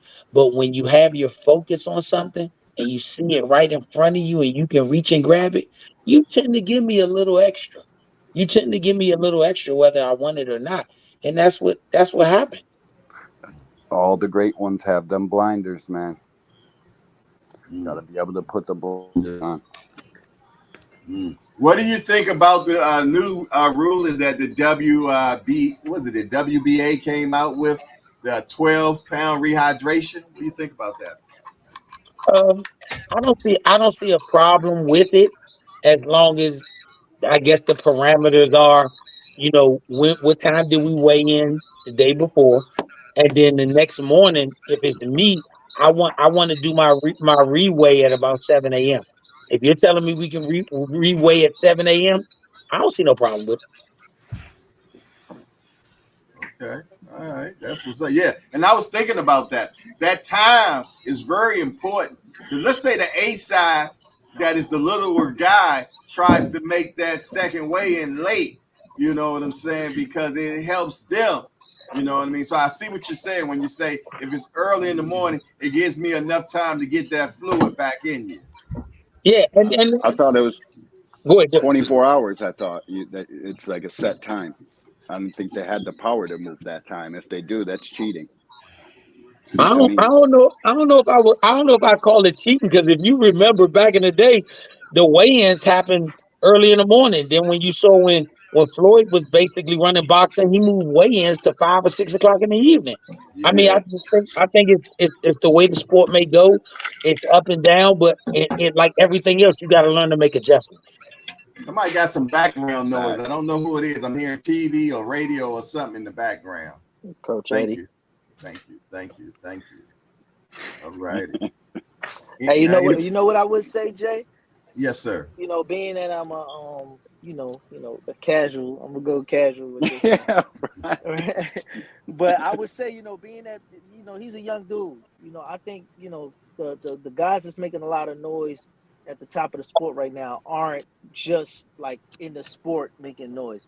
I think building his attraction to his audience right now at the grassroots level, he's still a young guy, will be in his best interest because the kids attached to who they love in and out the ring. And right now he's at that age where he can grab his own crowd and his own niche of followers without it just having to be just about the sport. You know what I mean? So I would say going forward, that would be a good marketing tool to use. Even if they give smaller venues, you could always pack out a crowd based on his direct following and people that love him for him. You're talking about Jaleel right now, correct? Yeah, because all the young guys in the sport, like the ones that's just locked in the sport, they don't have the same attachment outside the sport. Marketing dollars, tees and merch and all of that stuff outside the ring selling. Why not grab all the coins you could? Yeah, facts. Anybody else got a question for Bernard? Why did you guys leave Mayweather Promotions? I think at times in anybody's career, we can look at Floyd, we can look at Ray Leonard, we can look at anybody. Certain things happen, or you get to the point where we're growing in different directions, and you have to be amicable and shake hands and move on. I want to say this when it comes to any promoter, Top Rank, Mayweather Promotions, PBC, Matchroom, Golden Boy, any of them. When you're a young fighter, and I'm saying this from the beginning of my son's career, when you're a young fighter and you get the opportunity to fight for companies like that who have already put in the effort, the work, and they give you the opportunity to use their platform, whether it works out good, works out bad, or you just have to go your own direction, please be grateful for being on those platforms because you got thousands of fighters who give their blood, sweat, and tears, and they do it all for the hope of being on one of those platforms just one night. And you get to start your career. You get to jump start and get to the front of the line. So I never want anybody to think that, we have a disdain or a dislike. Sometimes business is just business, but they do offer these young fighters the opportunity to fight on major platforms that don't every fighter get to fight on. My son was able to fight on Gervonta Davis's cards 4 times. I will always love, respect, and speak in high regard when it comes to Calvin, Kenny, Tank, because they gave my son an opportunity to be showcased where thousands of people would not have been able to see him. My son debuted on Floyd Mayweather card. That was big for a young kid who looked up to Floyd Mayweather for so long to debut on his card. Uh, my son got to fight on a Red Owl card. Wasn't the level of them, but it was a great situation that he got a chance to win a belt on. I never want to be that guy who talks down about these different promoters in every aspect, because if it wasn't for some of these promoters, some of our kids wouldn't get the opportunities they get to be champions. Uh, this is the one sport. This is the one sport where the day you sign a pro contract, your life does not change. If you are a a pro football player, pro baseball player, pro basketball player, pro hockey player, the day that you sign your contract, especially if you're the first round pick, your life changed for you and your family. In boxing, this is the one sport where your life does not really change when you sign a contract with the promoter. These fighters have to work for every dime they get from the day they turn pro. So if you get those opportunities to jump to the front of the line, if you want to call it that, to be in camp with some of these top guys, hey, I want to just say I thank Mayweather Promotions for the time that we were there. And wherever we go to next, I hope that we can have the same level of success and they bring to us what the next level for his career is. Yeah. The Bible talk about its seasons, man. You know, it's a season for everything in life, man. And you got to recognize what season that you're in. So I definitely understand what you're saying, brother Bernard. Got a question. Are y'all going to the Boots fight? Most definitely. Most definitely. That's my guy, man. I just talked to Bozy like 2 days ago, and I told him, I said, hey man, call me when y'all get in the full swing of sparring and everything. You know, we definitely go up. That's my guy.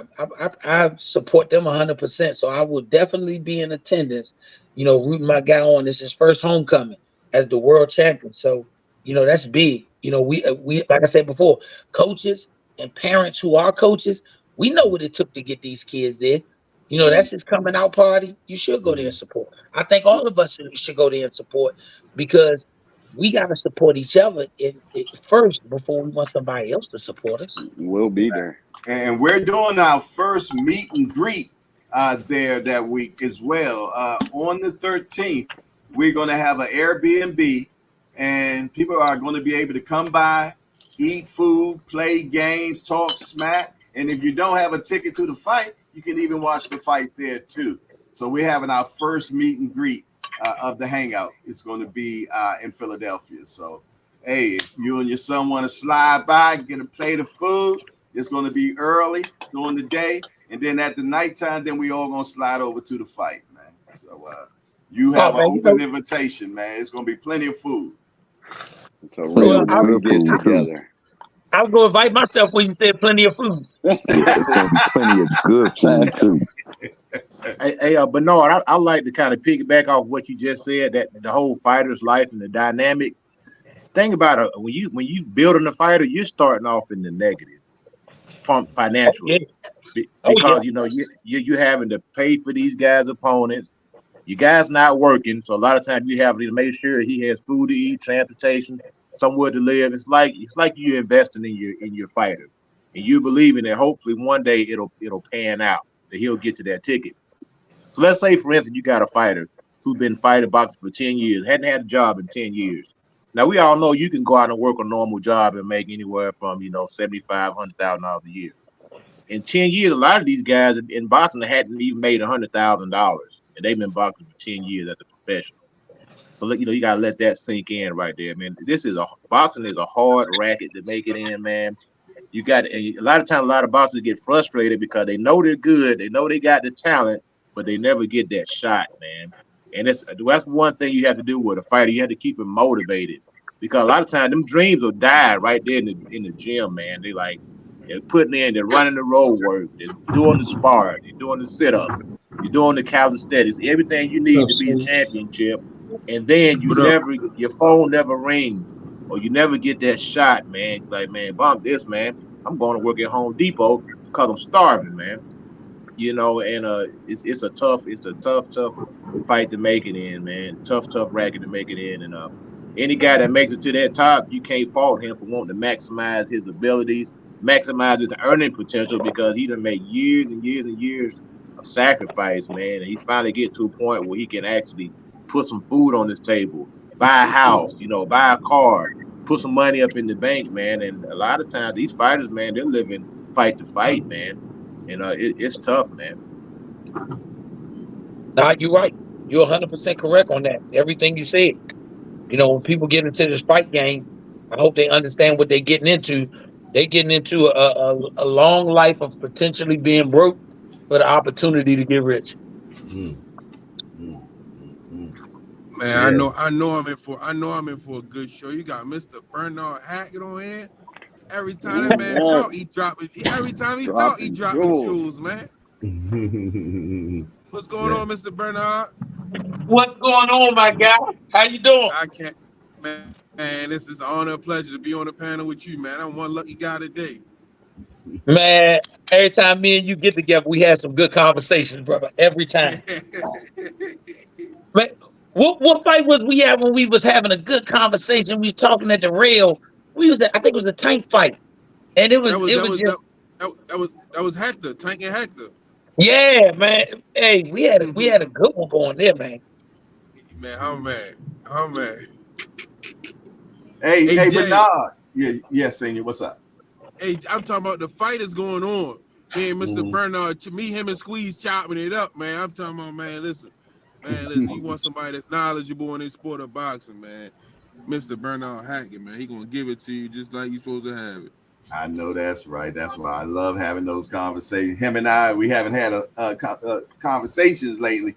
We normally get it in once a week, man, but I know he's busy, man. So I appreciate him coming on the panel today, man, and blessing us with the jewels that he always brings. We miss him on the old timers chat, you know what I'm saying? But I know you're busy. Hey, but I gotta ask you this question. Yeah, this question. Are we going to see him June 15th? That's what I was going to ask. Undercard. Right now, I can't answer that. Right? Huh? Right now, I can't say where we're gonna be. But put it like this: as soon as we know something definite, you know, I want to be on J Hardcore. I want to be on the Rise podcast. Want to talk to Zed Brooks. I want to talk to the people who was following us before everybody knew us. Amen. Amen. In the boom shagalang. I like that. You know what I mean? For sure, man. But you know, we always looking to see a Jaleel Hackett sighting. You know what I'm saying? Like I said, man, that boy is special. You know what I'm saying? And it ain't just he can fight, he got conditioning too. So he will drown you. You know what I'm saying? So he will drown you, you know what I mean? So I love it, man. I can't wait to see what the future of Jaleel Hackett has in store for him. You know what I'm saying? I'm just so anxious to see it. I remember when Spence was where Jaleel Hackett is right now. You know what I'm saying? And I had a conversation with him, and I told him, you're going to be champion of the world one day, man. And he was a real quiet guy, you know. But I seen the greatness in him, and I see the same greatness in your son. You know what I'm saying? And I know that's one of his guys he appreciates a lot as well, man. And, man, I'm just so happy to be able to know you all, because I know once y'all get all the way up there, y'all ain't going to forget us. Y'all just going to extend a hand and bring us up with you. So I like it, man. I like it a lot, man. For sure. Man, I definitely want to say that, you know, knowledgeable guys like your panel and yourself, I think us coaches and us fighters like my son, I would encourage each one of them when they have the opportunity in their schedule, whatever. I know they have certain obligations when they have contracts with companies, but go back on the podcast that you started with, like the J Hardcores, like the Rise podcast.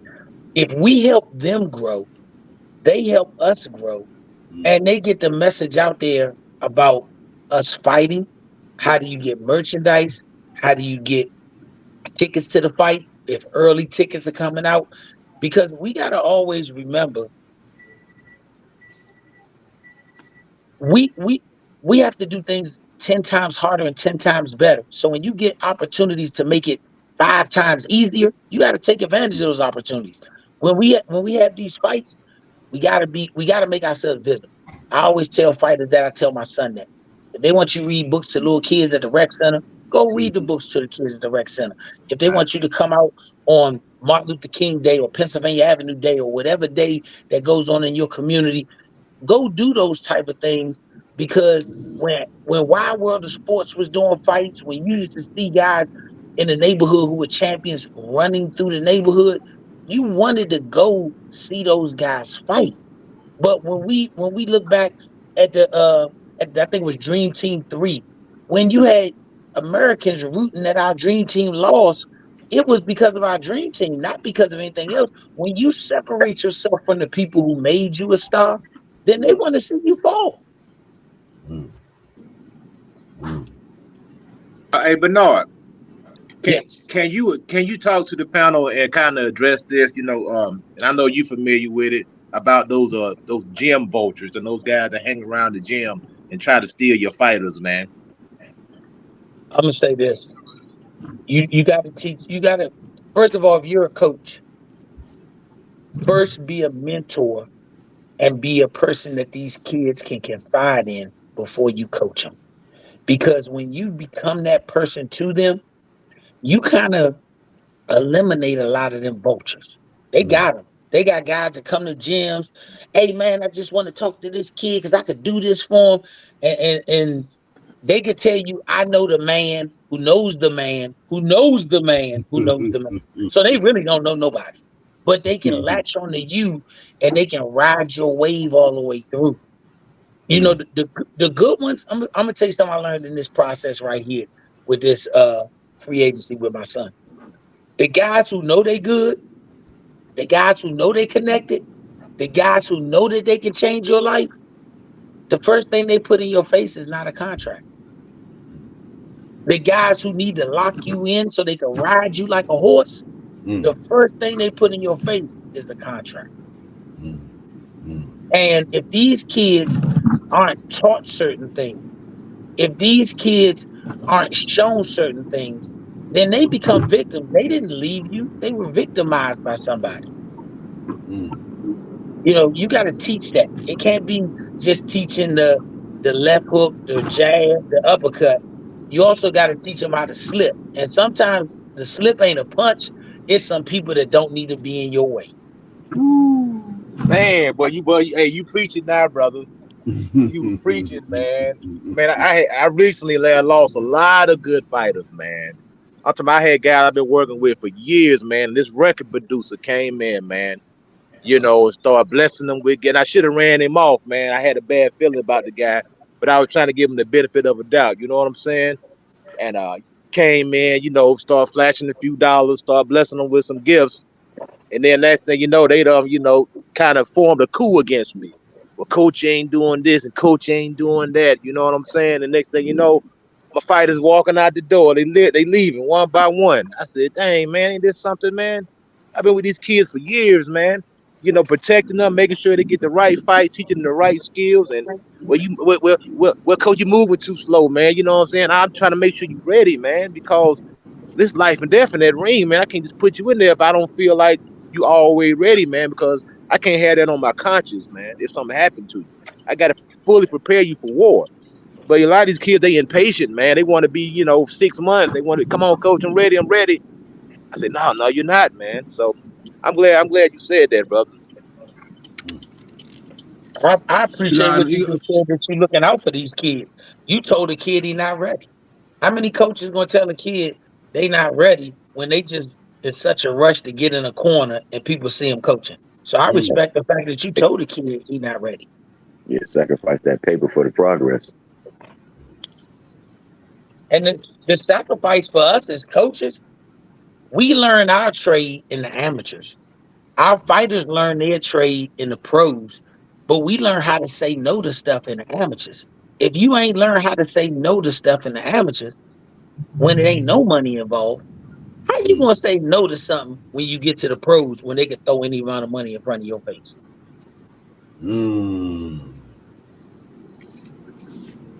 Oh, you be dropping it, man. You be dropping it. Yeah, it's always a pleasure to listen to Bernard talk, man. I mean, it's never an issue about getting fights. The worst fighter in the world can get a fight. The best fighter in the world can get a fight.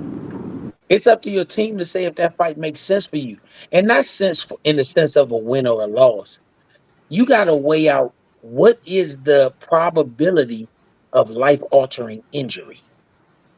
That's what you got to weigh out. You know, when you weigh that out, that's why I say about my son. My son is the best prospect at the welterweight division because you got some guys that are at the top of the division: Bud Crawford, Earl Spence, Jerron Ennis. Those are killers. They killers. So if you a prospect going against a killer, your probability for killing him is kind of low. Now, can you get lucky? You sure can. But then if you kill him, it's 2 more killers on that list. You ain't gonna get lucky 3 times. So if you have the ability to grow yourself as a prospect, and let me be clear to coaches and fighters, don't be ashamed to call yourself a prospect. I see now he got this many fights. He's still a prospect. Are you still learning? If you're still learning, you're still a prospect. There's no shame in that. My son don't find shame in being called the next guy up. That's a great spot to be in. And guess what it does? It makes it where those top guys, the Jerron Ennis's, the J. Rock Williams, the Jared Hurds, it makes those guys say it's cool to bring you in camp. Lewis Aries, these all dudes we've been in camp with, and they want you to be your best. They want you to bring your best to them. And when you could do that, and them dudes don't mind giving you praise, you growing. I'm never going to take my son and have a great spawn day against a top guy and then turn around and tell the world, man, I went in there and I was beating on his ass. My son made him look like an amateur. Because guess what? Now you put yourself in the line of fire and you can't get no work from them guys. It's the worst thing ain't a dude saying, oh, you said you could whoop me. Come on back to camp and I'm going to beat you down. That dude making millions of dollars. Boo's about to get $4 million. Do he care what a young amateur or a new pro say? I had a good day and sparring with him. The man don't care about that. But guess what? You care if he don't bring you back to camp. You care if this man won't say a good word about you. That's what I think. Reputation is not what you say about yourself. It's what other people say about you. Did you just say Bruce getting $4 million for this Cody Crowley fight? I mean, that's what they show on the internet. They said that he get 85-15 split. If the purse bid was correct, then the man that 85-15. That if they saying that, he get $4 million. Yeah, they're really on the precipice of stardom. So this is a stepping stone right here. Yeah, I mean, so when you look at that, he could get 50 million. But when you look at it, and you a young fighter like my son, and this guy say, man, Shawty can do it. J. Rock Williams, that's my man. He had Jaleel in camp several times. Yes, and he said, hey, man, this kid can fight. When them dudes put the stamp on you, that's because they said, we're going to take you through the mud. Javante Davis, he took Jaleel through the mud. First day they spot, he said, so you want to be a professional. He said, put your stuff on. He told everybody else, don't put nothing on. Just him, put your stuff on. I said, Jaleel, I hope you wore boots because that shit deep. But I interviewed J Rock, and J Rock, first thing he said, I said, what was it like being in there with Jaleel? He said, man, let me tell you, first of all, I don't know how the kid makes 47. He must cut a leg off when he goes in. He said, because that guy is huge. Solid, man. He real solid. When them dudes will speak up good about you, it only brings greatness. Think back. Who made Larry Holmes great? Muhammad Ali. Muhammad Ali. And he didn't make him great under the lights. He took years of rounds of beatings from Ali to get to where he was. He was a sparring partner for him. Yes. That's the role that you get. See, we got to learn how to crawl before we can walk. Facts. That's the piece I want. When my son gets to the point, and God willing, he's the king of the division. I want him to be able to look at other young fighters that he bring in camp and say, "Hey, man, I remember when I was cleaning the stables." But yeah, so you don't just ride the horse; you got to clean stables first. Bernard, your son has an interesting position that he finds himself in because he's got somebody that's sound in logic in his life and in his corner, and then understands the presence of humility and what it does for a person. Like, you can hear it in his speech too when he actually gives interviews. Man, you can hear how humble he is and how respectful he is of the game. Like, I've heard him talk about spar sessions, and he understands the purpose of a spar session, that it's for the other fighter to work on something in particular. It's not no celebrated boxing match. So, he would never do stuff like that, but he understands when people give him good work too. And when he gives people good work, and he can respect it. And I appreciate that about that young man, because it's going to set the bar for him how he goes forward in his career. Yeah, that's 100% correct. That's 100% correct. When you got the great ones bringing you in, when you get the reputation as a really young fighter or as a young pro, that this kid give good work. We were able to spar with a lot of good guys. When I say, hey, Shaw got a reputation that he give good work.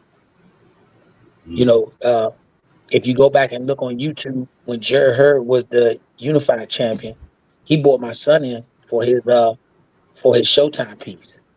And I thought, I take my hat off to him. He said, man, this kid been coming here giving me good sparring, getting me ready for my fight. I want to give back. That was his way of giving back to my son. And that meant a lot because my son was still an amateur at the time. Not J-Rock, Jared Hurd was the unified champion. And he brought a kid in. He could have brought anybody in to, do his Showtime piece when they were doing clips of him sparring and getting ready. But he brought my son in. So, that was a humbling experience within itself.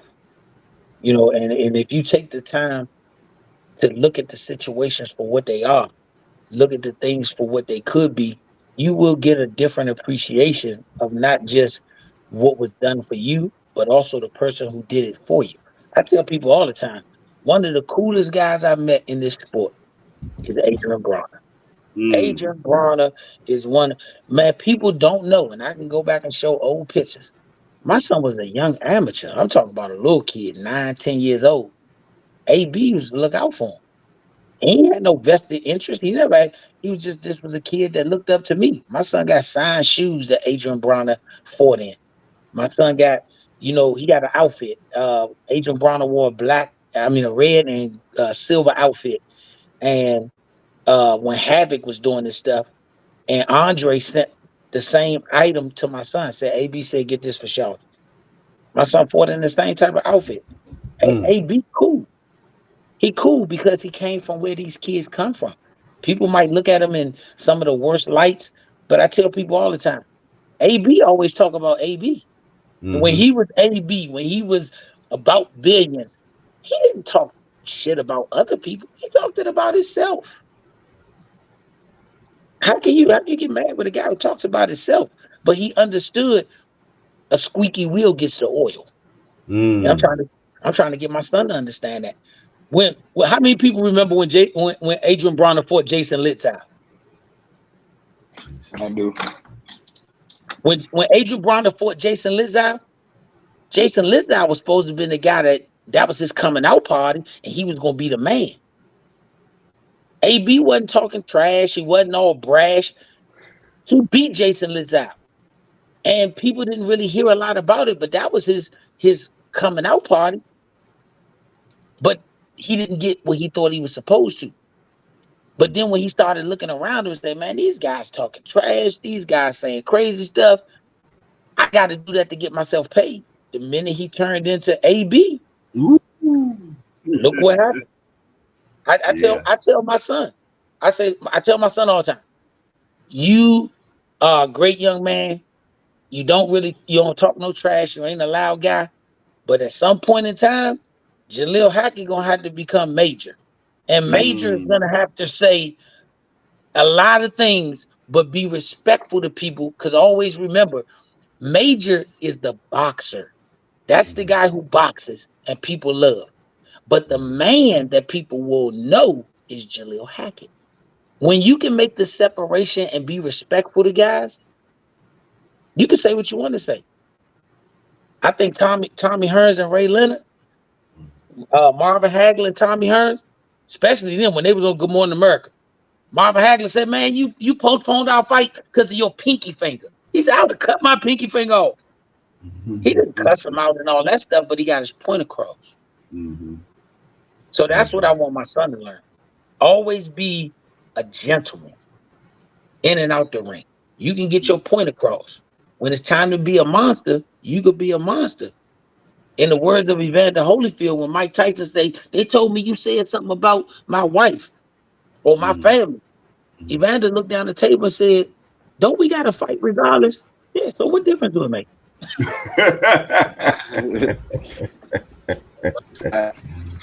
What difference does it make? That's what's up, man. I'm so anxious to see your son's career. Hey, sides thing. I know I was telling you that we having this meet and greet, right? But I do want to let you know that there will be wings with mumbo sauce there as well, my brother. He gonna have that mumbo sauce. Bro, I'm hearing a lot about mumbo sauce lately. What is you gonna it? have that Capital City kind or? No, we're gonna have the DC mumbo sauce. That's what we have. He gonna have that Straight from the original, baby boy. from the Y'all China. You ain't never had no mumbo sauce? Ain't that capital? Y'all ain't never had no mumbo sauce? Nah, I'm from Buffalo, New York, dog. They don't sell them got in mumbo stores sauce. now, We got baby boy. chevettas. Not the We same got thing. chevettas Not and the same franks. thing. Not the I same know thing. it's not the same thing. That's a replica of the Chevettas, one in the franks stores. mixed.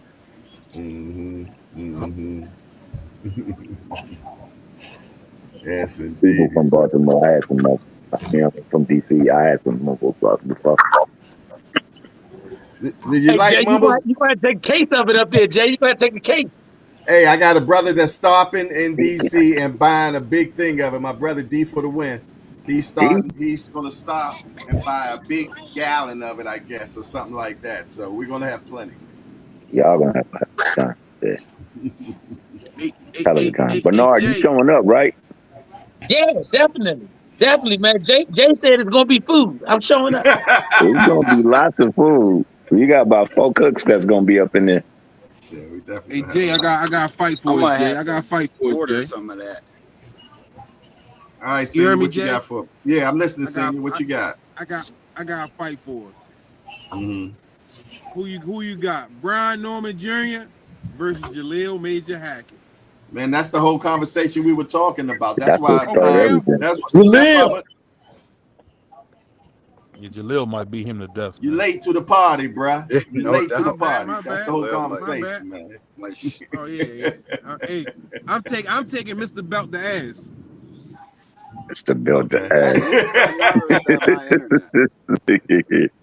Mister, if you ready to die in a ring, I'm ready to kill. Yeah. I would have loved to have been that fly on the. I would have loved to have been that fly on the wall when those brothers were sparring. That's what I would have loved to have been, because I bet you it was pay-per-view stuff. Facts. Man, that work was vicious, man. That work Mm, was vicious. I can't say nothing about the work. Hey, mm. man, he just came down the steps getting ready to run. They was talking about potential fight with you and Brian Norman. Oh yeah, no, I like that fight sooner than later. Hell yeah. Let's go, Jaleel. There He you said, have it Jaleel, right you there, like senior.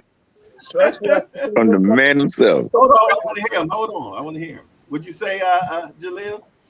I said I like that fight sooner than later. Especially after seeing him his last fight. I really like that fight. That's a great fight. Yes, Lord. We'd love to see it, man. Hey, man, we just want to commend you for all that you're doing, man, and just staying true to your craft, man. We appreciate that and all the hard work that you're putting in. And all it is like a garden. You plant the seeds now. God's going to water it. I mean, when someone's going to go by and water it, and God's going to get the increase, man. So what you're doing now is not in vain, my brother. You're going to be great. You're going to be a world champion, and we can't wait to be part of that whole experience, my guy. Yeah, definitely, man. Definitely. What you could do is you can set it up. You could get me on the podcast with Brian team, and we can talk about how we think that fight will go. Let's Okay. go. That man already. I'm gonna work on that, Jaleel. I'm definitely gonna work on that. See, I'll get his team, and you all can talk about it. I know y'all gonna be respectful about it, but y'all both been in the ring together, so that's a beautiful thing, man. So, yeah, no, I always say, man, I respect any fighter that get in that ring, and it's no ill will or bad blood with us. You know, it's just he's at a point where I'm on the way to, and soon we'll both be at the same point, whether it be us both holding interns or us both holding world titles. And I just, we could discuss. He could say what he think gonna go. I can say what I think gonna go. And that's probably a fight that I feel like we'll see sooner than later. So why not talk about it now? yeah, let's get them seeds planted. I agree, man. I agree 100%, man. I'm looking forward to all your fights, man. I can't wait to see you back in the ring. Happy belated birthday, man. I don't know if you got my salutations the other day, but happy birthday, man. I hope you enjoyed your birthday, man, and it was all that you wanted it to be. Man, he ate everything at the party, man. He had a party. Hey, Bernard, well, tell him he gonna eat again. You gonna get some belated birthday meals over there in Philly too. Hey, I know I'm coming. Hey, if you don't get in the car in time, I hope you got a bus ticket. Oh man, oh man, oh man! I tell you, I love this sport so much, man. Because you get together and able to have conversations like this, man. You know, it's and one thing about you all are people, man. You know what I'm saying? And I know when Jaleel becomes champion of the world, he's going to be a people's champ. I know that for a fact, man. So, Man, that boy win a world title. He gonna be wearing that thing around his pants like a cowboy who just won the PBA series. That man gonna be wearing that belt around like he got a pair of jeans and cowboy boots on. That's what I'm talking about. Bernard, but did you hear my man's promotional side kick in? We gonna be seeing Major Payne promotions before you know it, huh? Man, that boy, he always think at a different level, man. I tell people, I was blessed for him to be my son because he's always thought at a different level. I always tell people, I remember when he was in third grade and they called us to the school and I thought it was gonna be something. I said, what he done got into? And when I got there, me and my wife got there, the teacher was saying, Jaleel's test scores came in. I'm like, oh shucks, what he ain't been doing. She was like, no, it wasn't that. She was like, they want him to take another test.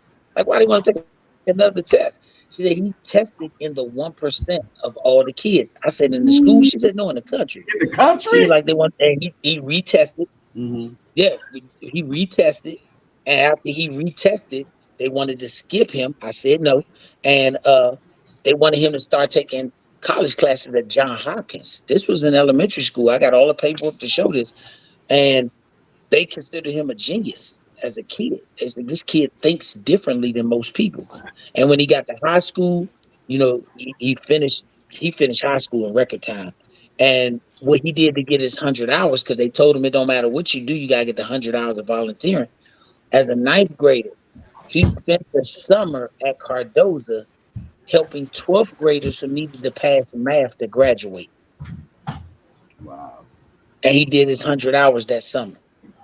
So for him to say the things he says, for him to do the things he does, he's calculated in his mind right now. He calculates my next move right now. And sometimes that's a good thing, and sometimes it's a bad thing. You know, we've been in camp sometimes, and I'm like, Jaleel, we got 8 more pounds to get off, or we got to do this. He'll give me the division. Well, Dad, we still got 2 weeks. All I got to do is lose a pound. I don't want to hear. I don't want to hear your calculation. We're gonna do it my way because we're not gonna do it your way. But the fact that he thinks about that type of stuff, I asked my son, what he wants to do and where he wants to see himself, and I would think that he mentioned something about money, but he Mm-hmm. doesn't. He said, I want to make money in the sport because that's what I want to do. But he tells me all the time, I want my career to look like Roy Jones Jr. He said, I'd like to win welterweight all the way up to heavyweight. I said, heavyweight's cool. Mm. I told him, I said, heavyweight's kind of 6'7". He said, Dad, look at the trend. They're getting smaller again. I said, oh boy. That's true. That's true. So if those are the way he thinks, and these are the things he wants to do, him and Zed Brooks became good friends, and it wasn't even from boxing. They Mm-hmm. became good friends because Jaleel found out that he does mortuary work. And Jaleel said, I'm gonna invest in a funeral home. He said, a Mm-hmm. funeral home? He said, yeah, you'll never go broke if you own a funeral home. I said, That is so true. That is so true. so, being able to think at a different level, that requires a lot, and that's what I'm more blessed about. I'm more blessed that he can think on his own. He can have independent thought. He can be around people who think differently from him and hold a conversation and be able to express himself. I think that's the knock on boxers, that I think that stereotype needs to go away, that they are just dumb boxers. A lot of these young men are very smart. They're very calculated. And if you be honest about it, I use Tank as an example, but he's not the only one. You can't say this man is dumb or stupid because he's a self-made millionaire. Mm, mm, mm, All of these young men that make this money, these mm, are self-made millionaires, whether they black, Latino, white. The average boxer comes from an impoverished situation. So to come mm, from that to where you change your family's life, mm, you right there are different. Facts. You know what, Gary Antoine Russell also is a very intelligent guy. He graduated valedictorian in his high school, man. Yep. So you know they think these fighters are dumb. Nah, these some very intelligent guys, man. And when you listen to him speak, mm-hmm. you get an insight on how he is. You know, you get an insight on where his intellect is. He comes across very intelligent, and he doesn't belittle the person that he has to fight. Mm-hmm. You know, that's the one thing that I think sets him apart. You know, that he does that. But we got to remember, as coaches, as talk show hosts, or whatever it is, let's not forget them guys. Because a lot of times, if you ain't saying nothing over the board stupid, don't nobody want to put your sound bite up. Ooh. Yeah, that's If facts. if we got to be ignorant to get a sound bite, then what sound bite did we really give? Because when you post that sound bite, you're posting the reflection of what the general society sees us and thinks of us as. That's a fact. That's an actual fact. But you know what? I think the more TV time he gets, the better it's going to go for him anyway. Because he can hold the conversation and speaks very well for himself. And like you said, he speaks with levity. And a lot of times people lack that, man. They talk and they talk pretty much in like syllogisms and things like that. But my man actually has like things that are pertinent to the conversation at hand being asked of him. And he answers it in a clear and concise way. So I think the more he gets exposure, the better his brand will grow and faster it will grow too. That's why I'm looking forward. Hopefully you guys can get somebody. I don't know why they would be able to find a hard time to get somebody on that Tank fight, because that's like hitting lottery. You fight on his ticket, boy, you get paid. Yeah. You right. Tank is the golden lottery ticket. He is that golden lottery ticket. And like I said, whatever he does for young fighters, whatever doors open that he does for other fighters, does for himself. You know, I praise him for it because, like I said, he looked out for my son. You know, he looked out for my son, and Coach Calvin and Coach Kenny, they continue to look out for my son. They continue to look out for him. They call him. You know, the best advice my son got was from Tank. You know, Jalil was talking to him, and he was telling me that, he said, Tank, I'm a free agent. And Tank said, do what changes the life of your family. That's the best. That's the best advice. Tank ain't tell him, sign with this company, come to me. He said, do what changes the life of your family. Well, Coach Bernard, I'm glad you mentioned that, because you spoke about how intelligent your son is. The perception around there concerning Tank is that he's not really articulate and he's not that smart. Did you speak about that? I disagree 100% with that. When you see a guy able to answer questions, clear, concise, don't confuse. I tell anybody, don't confuse not being educated with a person who's nervous in front of a camera, nervous in front of a microphone. Jay Hardcore created this show, so he's comfortable in front of a microphone.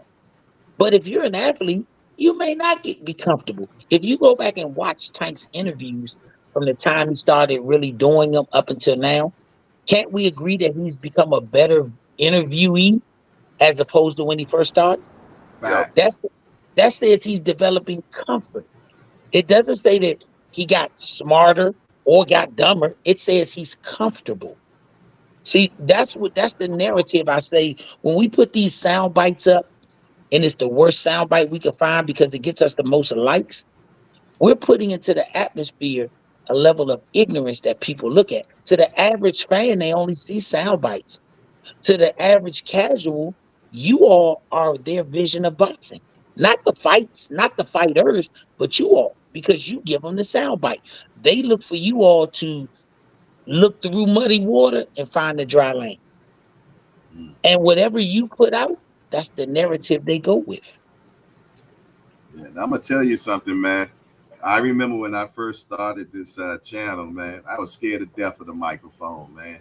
My first shows lasted like 8 minutes, 7 minutes, stuff like that. You know, I was scared as hell. You know what I mean? So it took time to get comfortable behind this microphone. It's not easy.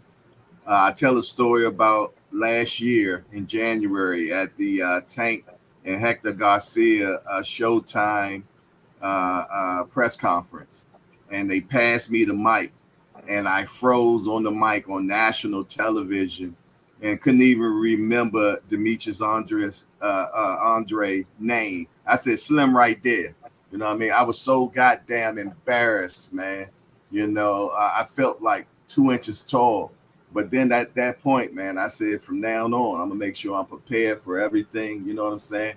And I'm not gonna allow that to happen to me again. So get behind that microphone. Don't think it's easy. It's hard to speak in front of the whole entire world, man.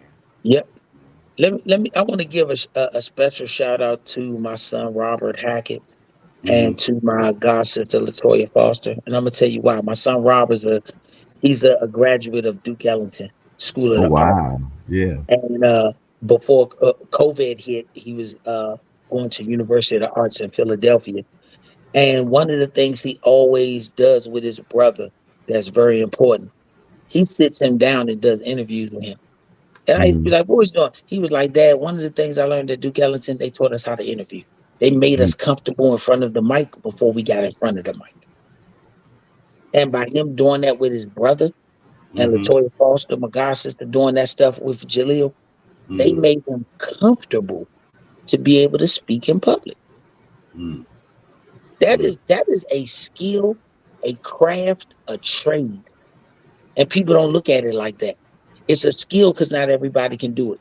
It's a craft because you got to cultivate it. It's a trade because it's people who get paid to write speeches and teach somebody how to speak in front of a microphone. The president of the United States has a person who teaches him how to convey a speech. So when we do these things, remember, coaches, all of us, when you're making a fighter, also remember part of your job is to make it where he can present well to the public, not just be a great fighter. When you look at Ray Leonard, Ray Leonard could convey what he was trying to get across in a intellectual way because they prepared him. You have to prepare these fighters in every aspect of their career, every aspect of their future. Not just you could throw punches great. Because somebody's going to stick a camera in front of his face. Somebody's going to stick a microphone in front of his face. And not just in these settings that are controlled. What if somebody stick a microphone in front of his face at an event that wasn't planned on it? He got to know how to take a deep breath, hear the question, block out everything else, and give a clean, concise answer. And if you don't have one, the answer is, well, I'm not at liberty to comment on that right now. That's the answer. Yeah. That's so important. I remember the first time I interviewed Jaleel, and I'm probably going to paraphrase this a little bit. And I said to him, I said, man, you seem very mature. You know what I'm saying? He said, nah, probably just not used to talking to a lot of young folks and know what they're talking about. I'm paraphrasing, you know what I'm saying? But he set me straight just like that. You know what I'm saying? You know, I'm telling I feel that you're mature. You're like, nah. You know, I can't remember exactly what he said, man, but I remember I was like, wow, excellent answer. You know what I'm saying? But he's definitely intelligent, man. Like you said, it's so important to be complete. You know, they say these fighters are complete fighters, but it's not just inside the ring. You got to get it outside the ring too, man. And that's social media, speaking to the public, you know what I mean? And not turning down interviews for people that's trying to help you, man. You know what I'm saying? I mean, they're helping themselves as well, but it's a 50-50 thing. You know what I'm saying? And a lot of these fighters now, I mean, I called a fighter one time and he asked me what my budget looked like. You know what I mean? I said, my budget? He said, yeah, you want me to pay you? You wanted me to pay him to come on the show. I said, oh, okay, well, I appreciate you, man. You take it easy, man. You know what I'm saying? So I ain't paying for no interviews. I think these fighters fail to realize. I think these fighters fail to realize that nowadays YouTube is the promotion company. Facts. You know what I mean? Like we promoting and selling these fights. We making the fights bigger than what they. The promotional company not really doing like they had to do back in the day. They don't got to do it. They got YouTube and they don't got to pay us. And we doing all this shit. You know what I mean? Off of donations and sponsorship. You know what I mean? Making some of these fights bigger than life, making sure, you know what I mean, other casuals hear about certain fighters, getting their name out, helping build their brand. But once you asking for an interview, nah, I ain't got the time, or I'm busy, I can't do it. Nah, but we're helping building your brand. And they treat us like, you know what I mean, like we trash sometimes. How you gonna ask a man, what's your budget? I'm trying to help you. The feelings are mutual in that, for sure. 50-50. I'm helping you, you're turn helping around me. and get left hooked to death. That's probably why he got left hooked to death. Because that paycheck. You know the hard thing about my guy Jay hardcore like that, then all he caught was nothing but left hooks, man. It's left hook bandit. I think the hard thing too is that a lot of younger people are taught to be transactional. So what's in it for me? And if they don't see sometime immediate gratification, they say, oh, well, I don't want to do it. But the whole thing is the long game. And that's why it's so important that people understand the long game. And what you're doing with your son is commendable, man, because a lot of people don't get the opportunity to learn from their father. And you can tell the difference, because I grew up with my father, and you can talk to some people and say, oh, I see you didn't grow with your dad. You can hear the woman in them. So I'll give you hats off to you, man. Ain't nothing better than being able to say you were a successful father, man. Salute, brother. Facts. Yeah, Bernard, because you helping my brother out right now with his children, man. I salute you on that. Man, I think it's our responsibility. Y'all gotta understand, Mr. Bernard is knowledgeable on life, and he understands the business of boxing. The discernment. And a lot of people don't understand the business. You know what I mean? People just jumping in willy-nilly. They don't understand the business. He's knowledgeable all the way around the board, man. So you know what I mean? Yo, Bernard, though, speaking of what you and what Jay corroborated with his interview with your son, that discernment and that comfortability, because there are times when people interview you, but they don't have the very best intentions in mind. They sell you something to make you think that they can trust you. I mean, you can trust them, and then they come and they take your words and they twist it. Is he really good or adept at figuring out when people are trying to take advantage of him through an interview? I'm gonna tell you once again. I told y'all before. There's a good and a bad to Jaleel Hackett. The good is he is a forward thinker. The bad is he will say what's on his mind sometimes. Yeah. No filter. And Lord have mercy, I hold my head sometimes. And he told me about a month ago. He made a statement on I think somebody's Twitter or something. And I said, Jaleel, come on, man, you can't say that. He looked at me and said, was I disrespectful? Was I derogatory? Or did I say something that wasn't true? I said, no. He said, am I a grown man? Yes. He said, at this point, I can live with the decisions I make. I said, oh my God. So, like I said, that was you have created a monster. Man, look here. I tell him all the time, it's cool to be Malcolm, but please do the Martin sometimes. That's cool to be Malcolm, but please do the Martin sometimes.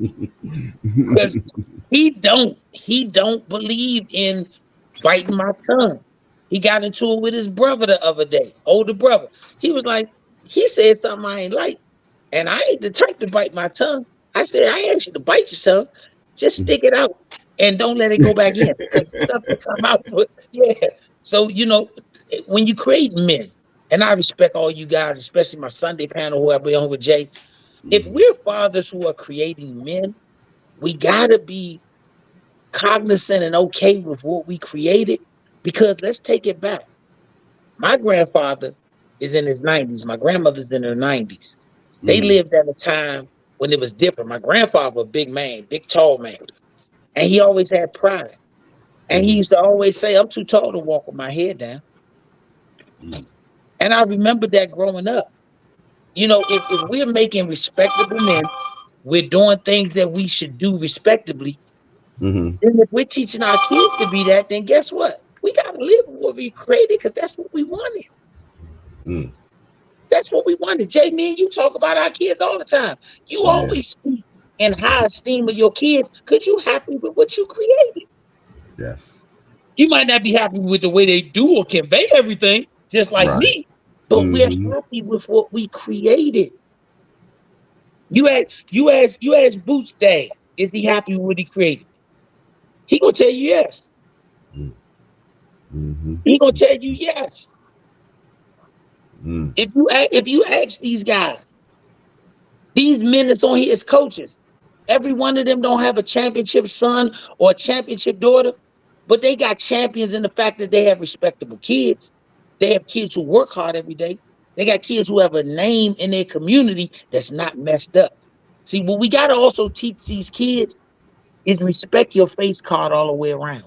If you're a trash Mm-hmm. man, be the best trash man that everybody know in the community. Mm-hmm. You're a teacher, be the best teacher. Whatever you are, be the best at it. Mm. Welcome, Norman Senior. Hey, what's up? What's up? What's up, man? What's going on? Keeping it simple, brother. How you feeling? Man, I feel great today, man. Tell us why you feel great today, man. Talk to me.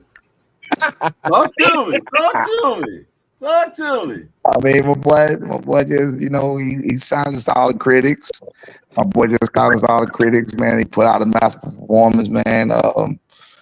I was just telling them, man, his face. I didn't see his face till I got home and watched that shit on the TV. I didn't realize how fucking calm and cool he was. That shit was next level. He was cool. He handled that shit better than some champions out there right now. He had that pressure all in his fucking face, putting his head all in his face and all that. Nah, he was cool, man.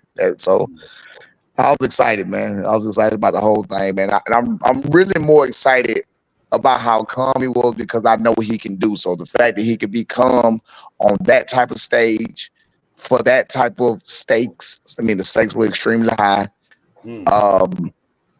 That mixed with his abilities that I already know he has the abilities to do. So meaning that, okay, if you can unleash your actual abilities, man, I'm very excited for the future, man. You know what I'm saying? In certain situations we be at, he won't do what he can do.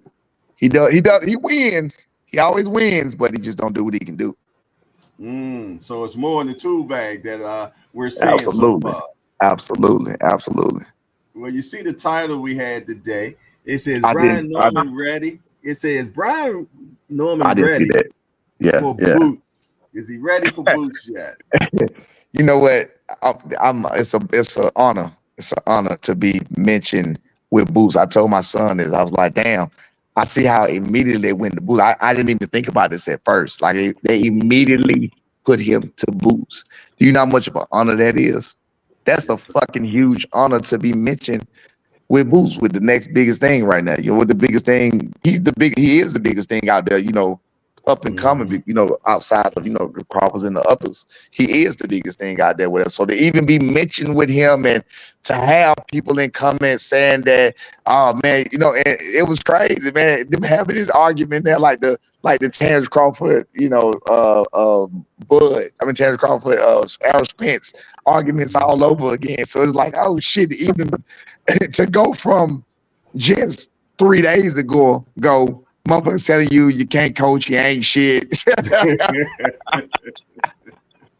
So now 3 days later, they saying, yeah, but he can't be Boots though. Hold on though, coach. What's up? I'm with all this. I'm bringing, man. I'm shy away from shit. We ain't gonna look past the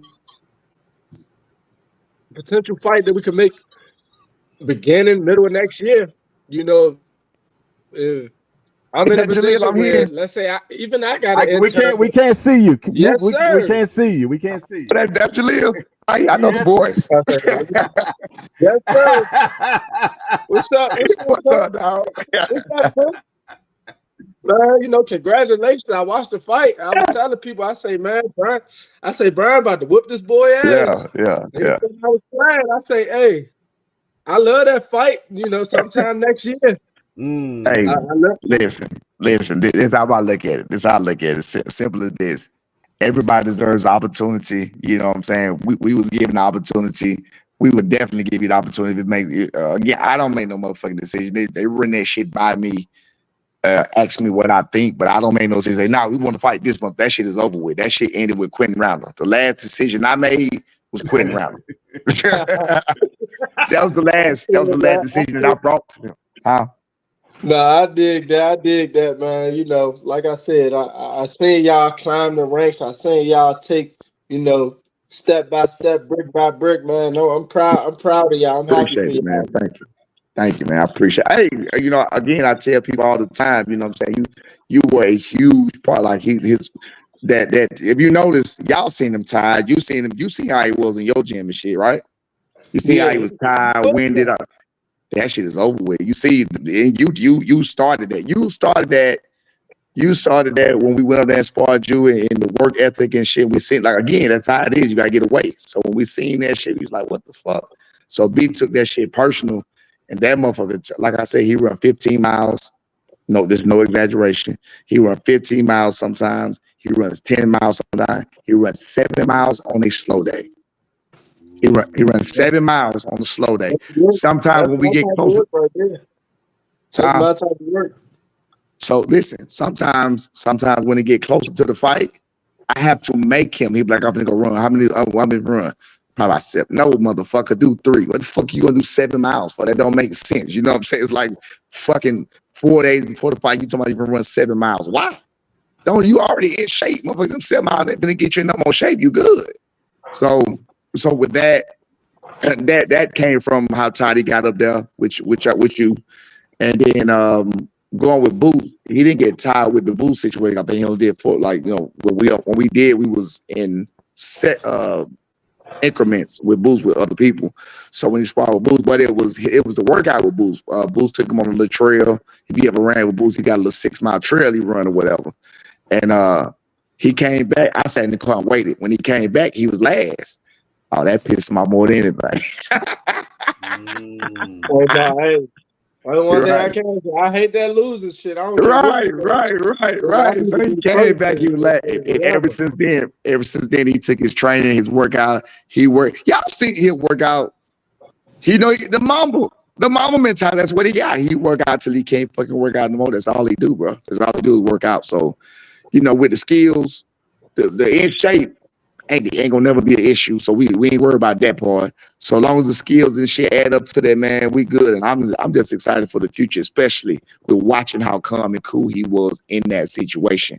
Because a lot of motherfuckers not gonna be coming with that type of pressure. You know what I'm saying? They're not coming with that type of pressure. So if he can stay focused under that type of pressure, imagine how focused he can stay against a motherfucker just in front of you. You know what I'm saying? Trying to box you or whatever. He gonna really be focused then. This motherfucker was in his face trying to put fucking heads in his fucking face, shoulder bumps to the motherfucking forearms in the neck, punches behind the head. And he was fucking cool. He was cool the whole time. He didn't complain. He wasn't crying. He wasn't rough. None of that shit. I didn't see none of that. I didn't see none of it until I got home and watched it. Yeah, did y'all know he was a southpaw? Did we know he was a southpaw? I didn't. No, we didn't know. No, I wasn't sure. It might be a crazy question. You don't know you finna fight a southpaw. Okay, I'm just wondering. Okay, that's a hell of a question right there. I know it's a crazy question. That's a hell of a question. Yeah. He's trying to add on, and he's trying to add on to the narrative that you can't coach, OG. No, I'm not saying that. No. I am not saying that. Hey, that's what we're talking about. Hey, Brian, let me ask you a question, man. I know you have been coaching a while. Who inspired you to coach? Were you looking up to a certain coach, somebody in your city, or how did you get? I was a fighter. Okay. Yeah, no, I was a fighter. I honestly, this was all God's plan, man. I honestly didn't want that. Both of my boys fought. I didn't want that one on the fight. I retired when I was 30. I got vertigo. So I was having the fucking dizziness feels and shit. I get hit with shit, be flying all over the ring, can't got nothing, get my shit together. So I got vertigo. And So I didn't want them to go through the shit I went through. So I was done with that shit. But of course, they was old enough. Like my oldest son was like 16 when I quit, and my youngest son was he was already boxing though. He was already boxing, but he was probably about shit, I can't remember 10 or 11. But he was already fighting for like 2 years by then. So I mean, he was just like, I like, man, we're done with this shit. He was like, nah, I want to box. So of course, I'm not gonna not give them the opportunity that I had. So I let him do it. Around 14, 15, he said that's what he wanted to fucking do in life. So of course I'm like, I'm against that shit. But I'm gonna help my son, be the best that he could be and whatever it is he want to be. I heard you just saying that a minute ago when I just came on here about being what you can be with being the best at who just said it? When did you, Bernard? Yeah. When I came on, that's so true, man. You can be the best, whatever it is you are, just be the motherfucking best at it. You feel me? So I knew that I could help him. I knew I could help him with my experience and mainly the negative and mainly the negative experience that I had. So I knew what not to do. I knew what to stay away from. I knew so I helped him more so on that, and I just guided him through, man. So it really was just, like I said, just God's plan, man. We just walked the path. That's all. Well, I'll ask you this. So coaching your son, does that dynamic get hard? Because I know I always hear from fighters, I think we missed out on a good one with Roy Sr. and Roy Jr. not staying good together. How do you manage that? I'm your father, I'm your trainer dynamic. That's always the hardest thing. Well, I raised my son by myself. So my son is literally brainwashed by me. Nah, he is. He's literally brainwashed by me. People don't. Bernard, I know you know. I don't know how many other fathers on here, but Bernard, I know you know. People don't understand, and Jaleel, I know you know from the experience. People don't understand the effects, and the effect that fathers have on their sons. They don't understand it. Even like when you're there, they don't understand how your son look up to you. You know what I mean? They don't understand that. They don't understand the influence. That's it. Not in fact, the influence. People don't really genuinely understand the influence. I understood the influence. That's my fourth child. That's not my first child. I got a 30-year-old son. You know what I'm saying? Be 23 years old. That's my fourth child. So I was very seasoned when he came along. I knew what to do. I had already made the mistakes. I had already made the mistakes with my other kids and, other situations and not spending enough time with my, in certain situations, whatever the case may be. So I did spend time with them. So let's say I'm not fucking deadbeat dad. I raised all of them. I raised 4 kids by my goddamn self, but I didn't spend the time needed to do what I needed to do. You understand what I'm saying? Like with my oldest son, I let him from up under my wing at 16 because I moved out and had him at 15. So I said, well, you old enough now? No, not so much. I fucked up. You feel what I'm saying?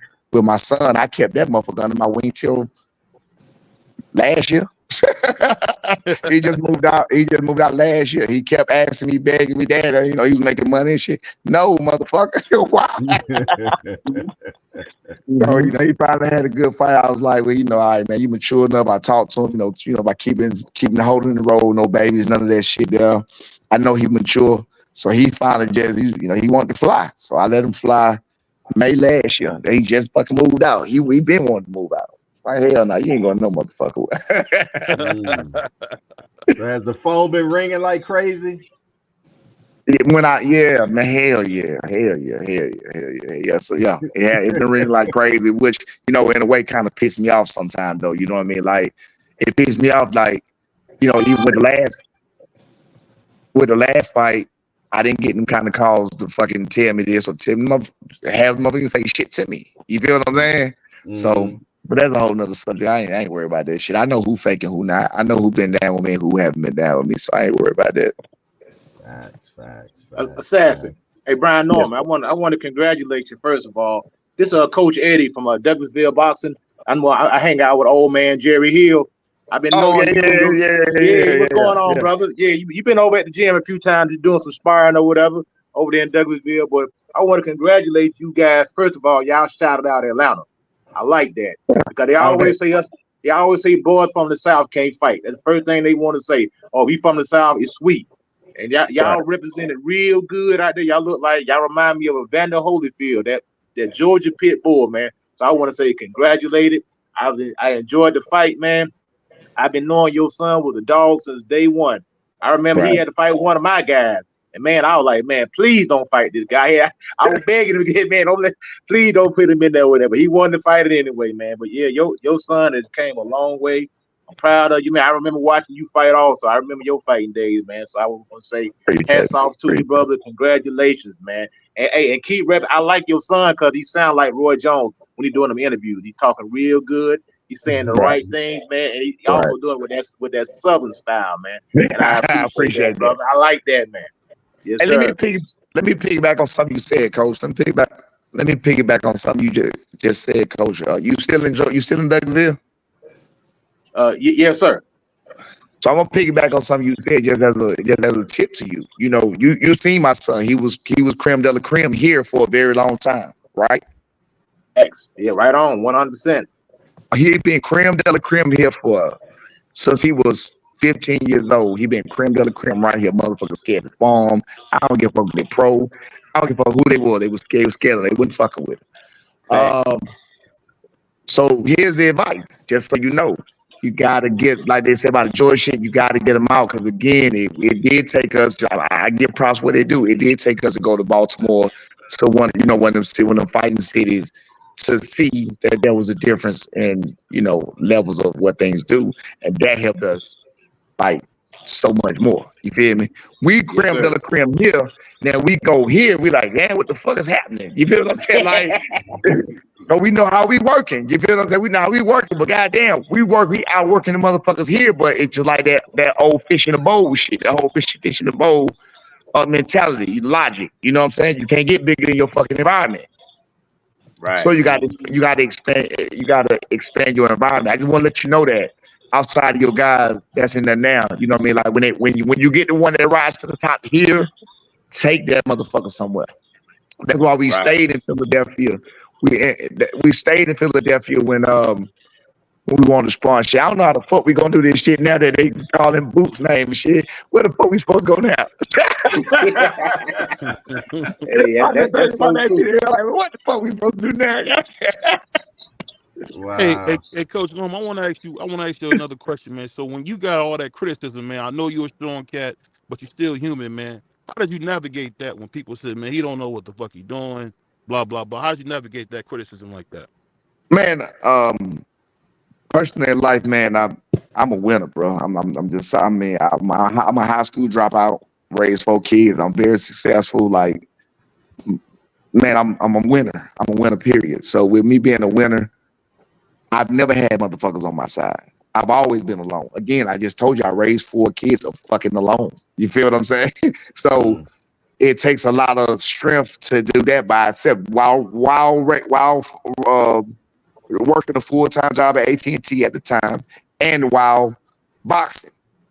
True story. While I did all of this shit is facts and documented, you can motherfucking see it. You feel what I'm saying? Then I left that and opened my own business and blah blah blah, so on and so on. So I'm not really worried about what people had to say. If you give me real criticism, then okay, cool, I can take it, look at it, whatever. But if you fucking just telling fucking lies on me, man, he don't know shit about this, he don't know shit about that. Bernard called me, he understood, like with that Quentin Rounder fight, me and my son talk all the fucking time. Like, what the fuck are y'all even talking about? You know what I'm saying? He knew what he was supposed to do. I knew he was gonna win the fight. I told him I'm gonna go out there and figure it out. Bernard called me like 2-3 days later, like, you know what I found myself saying? Figure it out. You know what I'm saying? It's just these goofy motherfuckers happen to catch that shit at a father-son time. I'm not coaching the world. I'm not coaching for Joe Blow at the house eating his motherfucking donuts to understand what I said.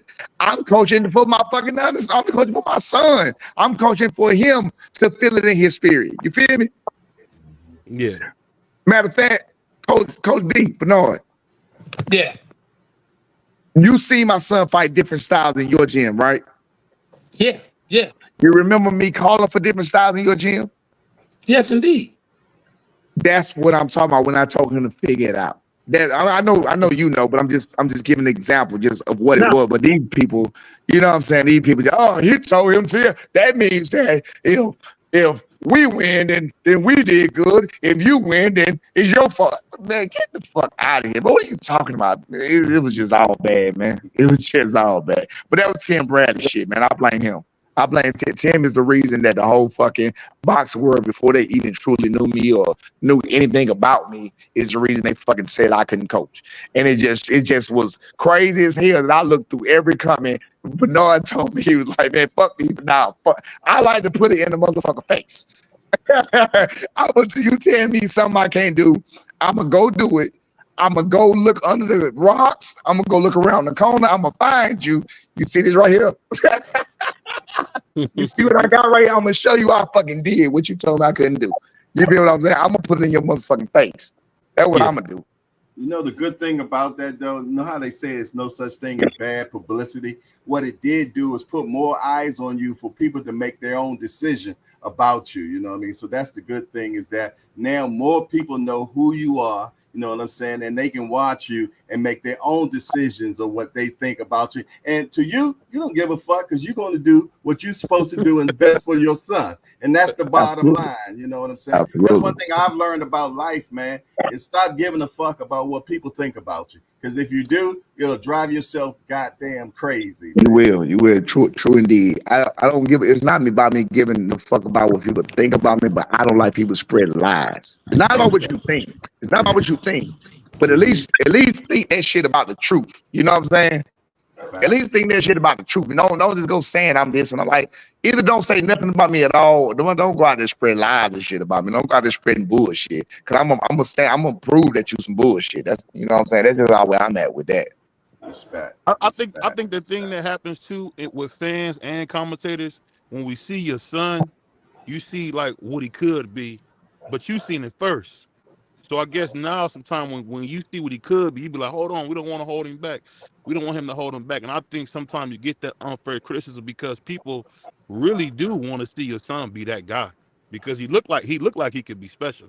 Especially when I didn't even know he could come forward like that. If he can come forward like he did in that fight, he gonna be a bad motherfucker, man. He made his name. He made his name off of coming forward. That boxing shit. Well, actually, that's something that we didn't even. I was just telling TBV that we didn't even train the way he did that night. We didn't do that in no sparring session in this training camp. Not one. We knew there were different ways. We knew there were different ways he could beat him. We knew there was no way that Santiago could beat him. We knew he was going to try to outwill him. We knew he couldn't outwill him. We knew that he wasn't going to be in better shape than my son. Like with Timothy Bradley saying, what Norman doesn't know is essentially I can keep the pace all night. You don't know who you fucking with. My boy's an animal, bro. He's an animal. I'm telling you, he don't do nothing else. He don't do nothing. He don't drink. He don't smoke. He don't party. He limited the way he fuck with. Excuse, can I cuss on here? Go ahead, do your thing, man. He limited the way he fuck with bitches for that. I'm just being real with you, bro. He don't do nothing. He don't do shit. That motherfucker research. He be researching food and what can fucking get him the best. I feel like, nigga, you crazy. He's a fucking work. He's a workhorse, brother. And again, I'm gonna take that back. It was the fact that, so we had never experienced that. It was the fact that when we went somewhere, somebody was in better shape than him. He did not like that at all. He don't like nobody out training him. He don't like nobody out. Again, you don't want to come in second. You don't never want to come in second. So if you come in second, it damn sure ain't gonna be the reason for preparation. So if I come in second, your ass better be better. It ain't gonna be because I ain't ready. You know what I'm saying? It ain't gonna be because we ain't ready. It ain't gonna be because we ain't in shape. It ain't gonna be because we didn't do something. You know what I mean? Because he does everything, bro. Like when we went to our strength and conditioning coach, he was in such good shape, man. He had him up there with the NFL players. This is when he first got there. I'm like, shit. Wow. I'll ask you a question, Coach Bernard. So, how did you develop this love of boxing? I mean, when you talk about it, I could see the passion in it. I mean, how did you develop the love for my favorite sport? How did you develop that love, Coach Bernard? I think I've been around the sport with guys who had a genuine love for the sport. For me, I always, give roses where they're due. I learned the game of boxing from the inside and out from Gary Russell Sr. That was my director, mentor, everything in this game of boxing. And if you know him, got to spend time with him, he didn't like boxing. He was in a relationship with boxing. So I learned that from him. Coach Calvin and Coach Kenny, them been my guys forever. Me and Coach Calvin had a lot of great talks about the sport. This was before my son was even on the national landscape with amateur boxing. Watching Coach Calvin, who once again, he's another one. Him and Kenny, they don't like boxing. They have a love affair with this sport. You gotta love it. I want to say something super respectful about Coach Norman. When he came up to my gym the first time to get work with my son, he asked me, he said, "Hey, coach, do you mind if I record it or if I post it up, whatever?" This man went on Instagram Live and had to spawn on live. Wow. Hey, bro, that's some. Hey, I told my son, "Hey, Shawty, be on your P's and Q's. We might have to fuck this nigga up because this motherfucker, he going on live. He knows some shit because we never been in the ring with him." I said, "Look here, on P's and Q's, because the nigga don't come and say, 'Can I put this on my live?' And then they don't think they can fight. That just don't happen. You don't go race goddamn Carl Lewis and you a slow motherfucker. That just don't happen." So when he said that and when he put it up there, I called him real quick. Yeah. I don't believe I recorded it, but I don't post video. It was somebody else that put it on. It was whoever put that. I don't know who the fuck, but that shit. I said, yeah, no, it was somebody. I recorded it, but it was somebody else that put it on live though. Yeah, well, they had that shit, and my thing was once again, Coach Norman knew what the fuck he had. He wasn't in limbo about what the fuck he had, and for him to do that and come up there and say, "I want that," I respect that. I respect him for that because once again, we was in the same boat. He just came from damn Georgia to fucking DC to do that shit. I was like crazy. And then when he left, he said, "Hey, bro, I appreciate the work. When can I come back?" I'm like, man, you can come anytime. Anytime. Right. Wow. And that's when you start seeing the makings of champions. That's the makings of champions when they want to go test their skill against the best opposition. And sometimes you're just testing it in sparring. I mean, our kids was rapping with each other after that. Great motherfucking work session. Stayed in contact. They forged a friendship through fire. Right. And for both of them, they only want the friendship to grow through fire. If I had a world title and Brian and his dad called me out, it is what it is, champ. I would expect nothing less. Right, absolutely. I would expect nothing less. Absolutely. Please call me out. Absolutely. You want the opportunity. Absolutely. That man told me that the other day. I said, "Hey, bro, please be at our next fight. Because soon as he get this dude up out of here, he come in the ringside and say, 'I'm on your ass.' He said that we're gonna welcome it. Right on our ass." See, that's what I'm talking about. You want this sport to be great again? Make these fighters understand. Be on his ass. Brian Norman couldn't be my friend if he wasn't on my ass. I couldn't be cool with him if we got the potential for these two to be the best and fight. Jaleel said, "Hey man, I'm screaming at the tablet." I told him, I said, "Jaleel screaming at the tablet in the 5th round, saying, 'Brian, your ass better not get tired.' I said, 'Jaleel, he can't get me. He can't, he's on the tablet." He was like, "Man," because once again, you want to see that. Let me give you the secret of how the greatness of Latin boxing. Latin boxing became great because Latin boxers was fighting each other when they was at the best years ago. Whether it was a belt involved, whether it was a great fight, because if the fight is great, losing don't dictate whether you great or a bum. That's some bullshit. It's how you get back on the fucking horse. That's what great is. None of Brian Norman, I know this man. He never said his son was gonna finish his career undefeated. I never said my son gonna finish his career undefeated. We said we gonna be in the best fights. Absolutely. And try to strive to be the best. Shit, that's what you're doing. Like you said, whatever you do, you gotta try to be the best at what you do. If they tie their boots up and they in the locker room and do it in 2 minutes, we're gonna tie our boots up in 1 minute and 30 seconds. They not gonna beat us tying our boots. They not gonna beat us tying our boots. Right. If he tape his son gloves and they can't see the seams, nigga, I'm damn near shrink wrapping my son's goddamn tape because they're not gonna beat us taping the gloves. That's the mentality you gotta have, and I want them to think they better than us because that's the only way we get better. Make me have to get better. Make me have to be better. Right? Iron sharpen iron, steel sharpen steel. Yeah. Man, that dude gonna get elevated. He gonna get elevated to the WBO champion when Bud let it go when he win the 54 belt. Guess what becomes the most important belt to me at that point? The intern. Because if we get the intern, his ass is on our cooking list. Right. That's real shit. You know, Mike Tyson once said, he said, if you my friend, fight me. Help me take care of my family. You know what I'm saying? So that's so important. And I'm going to tell you, what we're doing right now is planting seeds for that fight in the future, man. And I'm going to tell you, y'all definitely making me want to see that fight more and more now because I know what type of goons they are, man. They going to fight it out, man. And them the type of fights I love, man. You know what I'm saying? Both of them niggas built like pit bulls. Both of them motherfuckers built like pit bulls.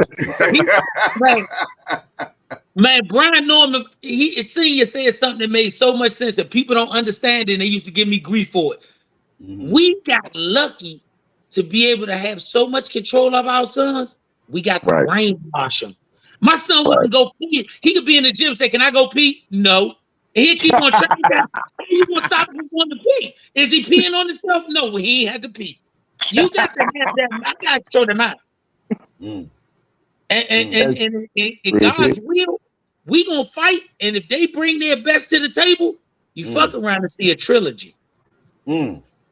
If you don't mind, Coach, man, I want to ask you one last question, man, because what you're doing is amazing. Because you're keeping on that history of Philly. People forget how much Joe Frazier helped Ali, man. What is that love to always help the next man come from in Philly? You always hear about Philly guys opening up whatever we got.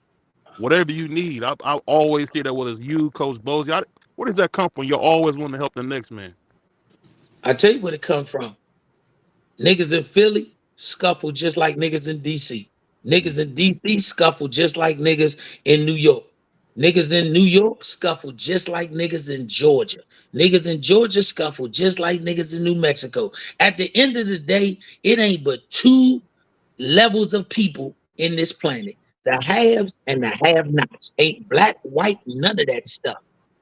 If you can understand that, and you see a bunch of other dudes that are have-nots but trying to get there, if we make ourselves the next have, then we have something. If you hang with 9 broke friends, you're bound to be the 10th one. So if you reverse that shit, then we all can get rich.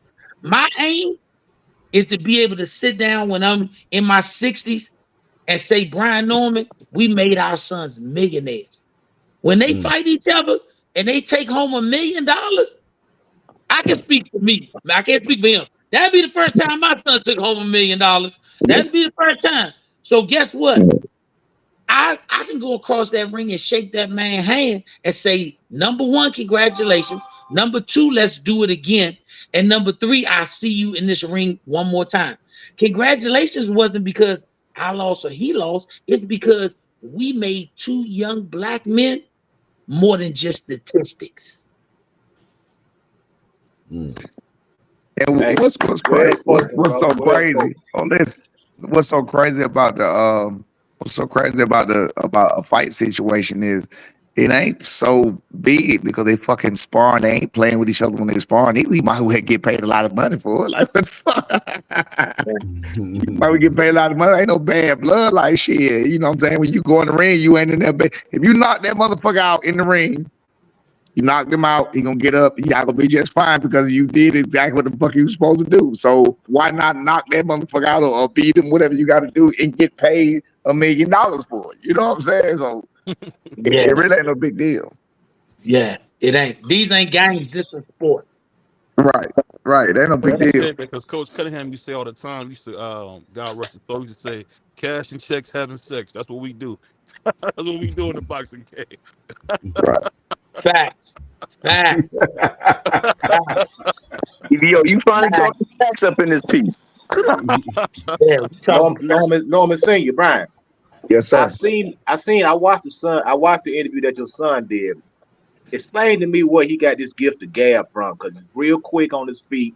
He remind me of Roy Jones. He used to talk a lot. And I said, dang, this kid right here is perfect for the camera. He got the full package. Not only can he fight, but he can sell a fight. He's good in front of the camera, and he know how to talk. Talk that stuff, man, to get you interested in him. I was like, dang, this kid reminded me of Roy Jones, Pensacola in the house, so to speak. Hold on 1 second. I'm sorry. 1 second. Yes, he froze up. Yes, indeed, man. But it feels good to just have two fathers that's in here talking well about it. Go ahead. Yeah, go ahead, sir. I'm sorry, I didn't freeze up. I heard everything you said. I've always told him he speak. We country as hell anyway. Y'all know y'all got y'all own. Like with your own lingo and chew and do. You know how it goes. So everybody got their own little swag. So my son mumbled over his words. So I told him I had to learn this. At work, I worked at AT&T, deal with a lot of white people and stuff. So when I used to speak, motherfucker used to goddamn try to what? That's how they did make the face like what? Trying to be funny and shit. So I'd be like, okay, I'm listening to myself. So I said, okay, I'm gonna make sure I speak every word. That's how I do interviews now. I'm gonna make sure I speak every word correctly. I'm listening to myself as I'm speaking. That's what I told him to do. I said, listen to yourself. Make sure you pronounce every word correctly. You can have your little swag with it, whatever. Just make sure you hear yourself and slow it down. Because as country motherfuckers, we'll speak fast and motherfucker, you know what the fuck going on. You know what I'm saying?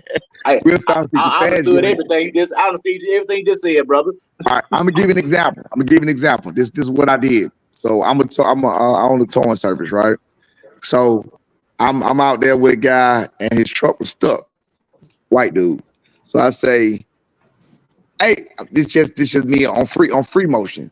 I said, hey, do me a favor. Do me a favor, hop up in there. Do me a favor, hop up in there, put it in neutral. And he said, what? I said, do me a favor, hop up in there, put it in neutral. And I thought about it. I said, that nigga don't know what the fuck I'm saying. I just told this man to hop up in there. This is a white dude. You feel what I'm saying? I told him to hop up in there and put it in neutral. Simple as that. I said, get in the truck and put it in neutral. But certain people have certain different lingos, different things, different words, and different lingos mean different things. You know what I'm saying? So I always tell him to just slow everything down, pronounce everything, make sure he hear what he's saying. So if he can hear it, then y'all can hear it. And that way, you're gonna be correct with that. You know what I'm saying? But he's being free, he's being himself. At the same time, while trying to speak as clear as possible.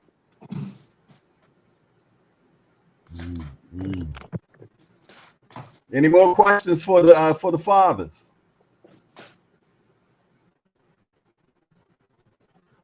All right. I'm trying to figure out. Hey, look. All I want to know is what my damn criticism went, man. That's what I want to know. I was looking high and low, under rocks, under goddamn sheets. I want to know what my criticism at. And if I ain't got no fucking criticism, I want to know what the fuck my apology at. Because if my son was to have a bad performance next time, it's gonna be right back to. I told you he needed a new coach. Get the fuck out of here. Respectfully, Mr. Brian. You cold-blooded, Brian. You cold-blooded, man. No. Respectfully, if it came from Tim Bradley, he ain't supposed to be talking anyway. That man was supposed to retire. But he had the so-called non-casuals. That's why I say I call them so-called non-casual. The so-called non-casuals didn't realize, my son was a heavy underdog, and that's by the boxing generation or whatever delegate, or how the fuck you want to call it. You know what I'm saying? By us. So he's gonna be the underdog, and I'm like, okay, so that means that the people believe this flat-footed guy that's very one-dimensional is gonna be a 23-year-old kid that's hungry as fuck. That has show he can move, box, every damn thing else. So I was just to me, all the motherfuckers was a bunch of casuals. You know what I'm saying? But hey, it is what it is. Well, you know, he also said that he was going to retire after the Devin Haney whooped up on him. Right. I was pushing for that to retire. Why the fuck you still here? Because it can't be good to have a Hall of Famer talking like that, man. That sucks, man. You know, but you gotta remember, Tim Bradley's like the Charles Barkley of boxing. He's supposed to say outlandish shit. That's what he do. That's what he do. Let me can I say this though about that? I was just saying this last night too. But if I'm a small situation, like, you know, I don't have a lot of followings or whatever can it be, okay? So I'm relatively unknown. He's relatively unknown. But we still have our people, we still have our family, we still have the people. So let's say you posting your wins and you posting your victories and you posting your national titles and you posting all of this shit, right? Everybody celebrate you. All of your people, casuals who don't know shit about boxing, everybody, your people, your family, your friends, they're celebrating you. Now they go to national TV. And the national TV says he ain't fought nobody. He ain't did shit. He one-dimensional. He did, and everything that's coming off of that screen is negative about the motherfucker that you watch come up. The motherfucker that you celebrated with coming up. And now when you this person on TV, this Hall of Famer on TV, like you just said, is saying he ain't shit. And and the reason he's here is because of this. And you know what I'm saying? Is that all he can do? Then you take that away. What else do we have? I mean, what is they gonna do to their family and their friends? What is it gonna make us look like? You feel me? Like we're a fucking fraud. We ain't no mother, you feel me? So that's why I was just that much sweeter when he did what he did, man. And it was beautiful. I'm glad he shut the fuck up. He was still for Santillan. He didn't want my son to win that fight. Yeah. He didn't want my son to win that fight. I'll say this though, you being an old country boy, you can appreciate this. My grandma's from Wynn, Arkansas. She said the only place that's fair is where they raise pigs, baby. She said all the time. That's the only place that's fair is where they raise them pigs at. So it's never they raise what pigs? Say pigs? No, I said my got grandma a used to say all the question. time, the only place that's fair is where they raise pigs. Because she grew up in Arkansas. They used to have like the pigs be at the fair. So nothing's Oh, fucking okay. fair. You know I got you. Yeah, you I can got a appreciate question. that. I got two questions. Go ahead, D1. Go ahead, How D1. long do you guys have a long-term contract with Top Rank, and do y'all have any idea what's next?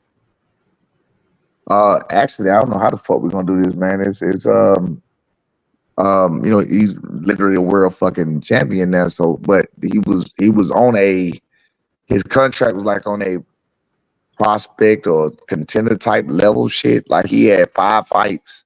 He's supposed to have 5 fights this year, so he got 3 more fights.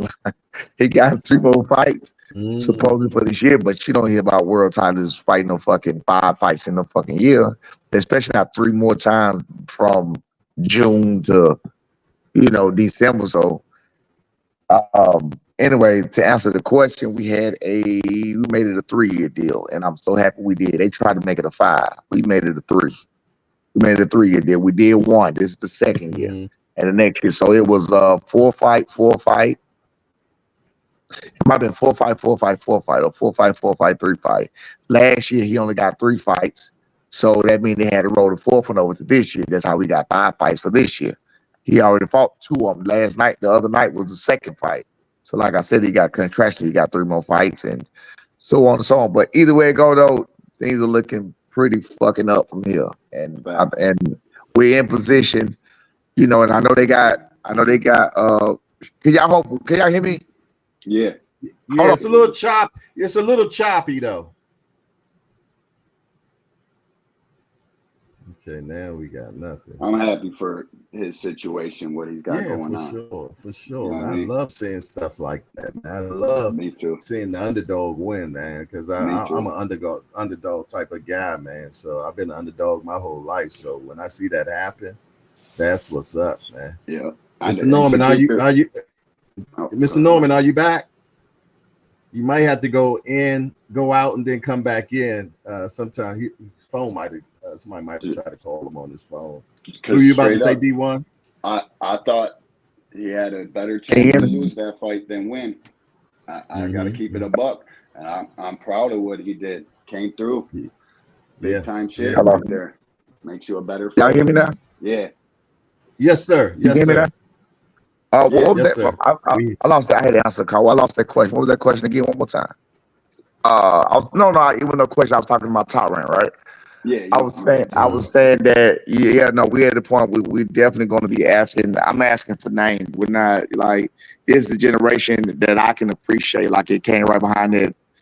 I don't want to call it the cis-ad generation, but because I like a lot of them, but we ain't trying to be picking them up in fights. You know what I'm saying? We ain't trying to be picking no name fights. I want to fight names. You know what I'm saying? I want my son. He want to fight names. He want to fight he wants to be the best. He wants to be the best, and he wants to prove to be the best. So whoever's up there, like if we can do Rocha with Golden Boy, if we can do the winner of, there's been talks about the winner of Blair Cobbs and Adrian Broner, that would be wonderful. Yeah. So I mean, things like that. Like if I know Josh Taylor over there at Top Rank, we can get something like that. Teofimo over there at Top Rank, he was talking about going up to 147. We'll take something like that. We ain't ducking nothing, man. Well, shit, if we can get Devin, we'll love it. But we ain't ducking nothing. No, I got a wait, Brian. question. Yeah. Go ahead, Jay. I got a question, because I know one thing about Top Rank, they pretty much have everything scheduled out, so you know when your next fight is. Do you know when is the next one coming up? In this particular situation, not yet, because this was unexpected for them. Right. Our next fight was actually June the 8th. Our next fight was supposed to be June the 8th. We was not supposed to fight May the 18th. Our next fight was June the 8th, a rematch against the last guy he fought, Nelson Boca Chica.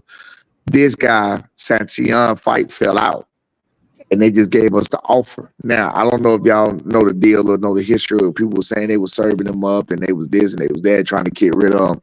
That actually wasn't the case at all. What it was they asked us, they said, okay, his fight fell out. They didn't have enough time to find another formidable opponent. My son was, of course, we wanted to fight him anyway, and he was a formidable opponent.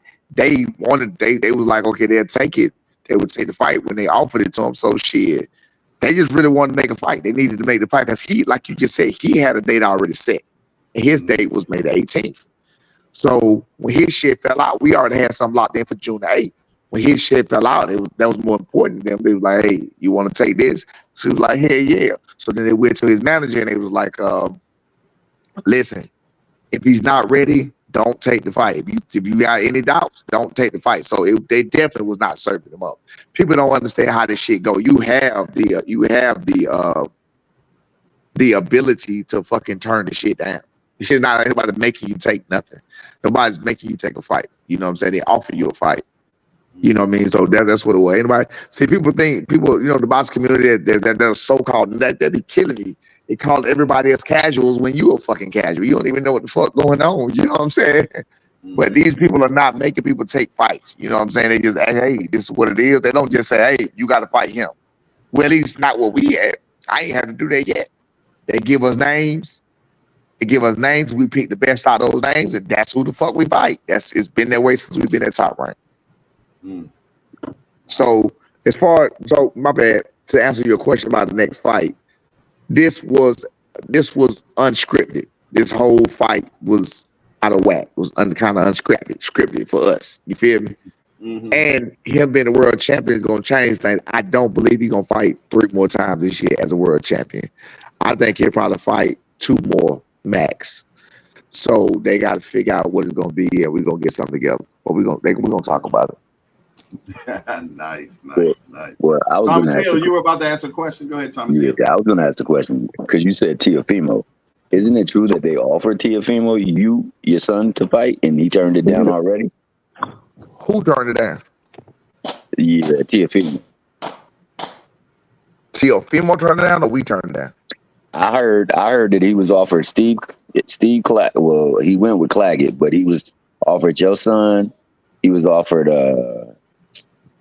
what's his name, Mortaya, and he was offered somebody else, and he went with Steve Claggett, and he could have been fighting. Man, listen. Did you guys get that offer or not? Not gonna tell you, this shit is so. You just asked me, did he turn it down? This shit is so crazy. That fight I just told you we had on June the 8th. a motherfucker posted it. They posted it. It was like, say June the 8th. I hit him in the inbox, like, hey, brother, I appreciate you, man, but that's wrong. That's incorrect. But I called the manager and say, hey, man, they posted shit about it. She said, oh, yeah, I forgot to tell you. Motherfucker. Whoa. So to be honest with you, I can't say that's true or not. Like you said, he turned it down. That's a possibility. Yes, it's a possibility. If somebody was on the inside, and it's a possibility that they asked him. I can't say whether they asked him and he turned it down. I can't say that. It was never. From what we were told, it was presented. Your son was presented to him, and he turned it. He didn't want that one. That could have been. That's what I'm saying. He wasn't presented to us at all. That's a possible. You get what I'm saying? Okay, he got a date. I get what you're saying. I get exactly what you're saying. Yeah, he got. So listen, just like they give names to us, this is exactly how it works. Like you said, they got a date scheduled out. This is your date. They give us names. These are the names. They ask us to pick the name first. You feel me? Yeah, I fight this one. No, you know what I'm saying? I want to fight this one. You pick this name. Then they go to the person and see if they'll accept it. So it's a very strong possibility that they did offer him if you wanted to fight at 147. It's a very strong possibility they did offer him my son, and he just said no and picked the other one. So yeah, it's a very strong possibility. Absolutely. Let me ask you a question. I know you say that you don't make the decisions on who your son fight, but if that was your decision, who would be the next person for you? I got some say. I do. No, I got a lot to say. I got a lot to say. I'm lying. I got a lot to say. I got a lot to say. Yeah, I got a lot to say, but I don't pick the motherfucker. But I got a lot to say. But it got to be the ones that's offered. It got to be one of the ones I'm telling you that's offered to him. You get what I'm saying? I can't just say, hey, man. I don't know if it's going to be different than he's a world champion because the game changed. So he's a fucking world champion. You know what I'm saying? So the ball is a whole totally different court now. Like everything just changed. I just found this shit out yesterday. Like it's a whole different ball game now. So I don't know how that's going to work out or whatever. But you asked me who would I pick, right? Yes, sir. And my names would be, again, because I won't know the names, Alexis Rocha. I just said it. Alexis Rocha, the winner between Black Ops and Adrian Broner. Who else? Josh Taylor after his Catterall fight or Catterall, however they want to do that. That's at 447, right? Mm-hmm. The Josh Taylor fight is at 147? Josh Taylor's 47, yeah. Yeah, right. Also, him or Catterall, whichever one win that fight, I would like something like that. I would like names. I don't want them to, and I'm thinking they probably are though. I don't want them to come give us no, motherfucker out of such that ain't nobody ever heard of. I don't want that. I don't like that. I think his fortune has changed now that he has a strap. So now that he has a strap, they're gonna make sure that they give him some names, especially Bob, because Bob likes to keep the strap in now. Yeah, but not all the time. Look at what they just did. But I know it's because Teofimo. I know it's because Shakur leaving. But look at what they did to Shakur. You see who he fight? Because I don't know him. Yeah, he's fighting the guy that just fought Frank Martin. Yeah, that was Frank Martin last opponent. Oh, that's what that guy was. Yeah, he fighting the silver medalist in the Olympics. Yeah. Oh, I saw the name, but I didn't even recognize the name. When I saw that fight too, I just didn't. The name didn't stick with me then. The name didn't stick. I didn't know who the hell that was. Yeah, the name didn't stick with me. Yeah, I got. Yeah, but I'm saying that's I don't think Shakur would have wanted that fight. I would think Shakur wanted a better fight, but I think they probably did that to him because he's leaving. So I don't know. Yeah, you know the business. You know the business. So you really think he's going to leave, Shakur? I think it will because I can't see how he will be happy right now. Oh, okay. I don't think. I mean, the way things been going, maybe some to his fault of his own because of the last fight with De Los Santos. So maybe he's at some fault. I'm not saying he is. You know what I'm saying? I don't got no. I'm not. There's not no shots at him or nothing like that. Maybe to some fault of his own, but I don't believe.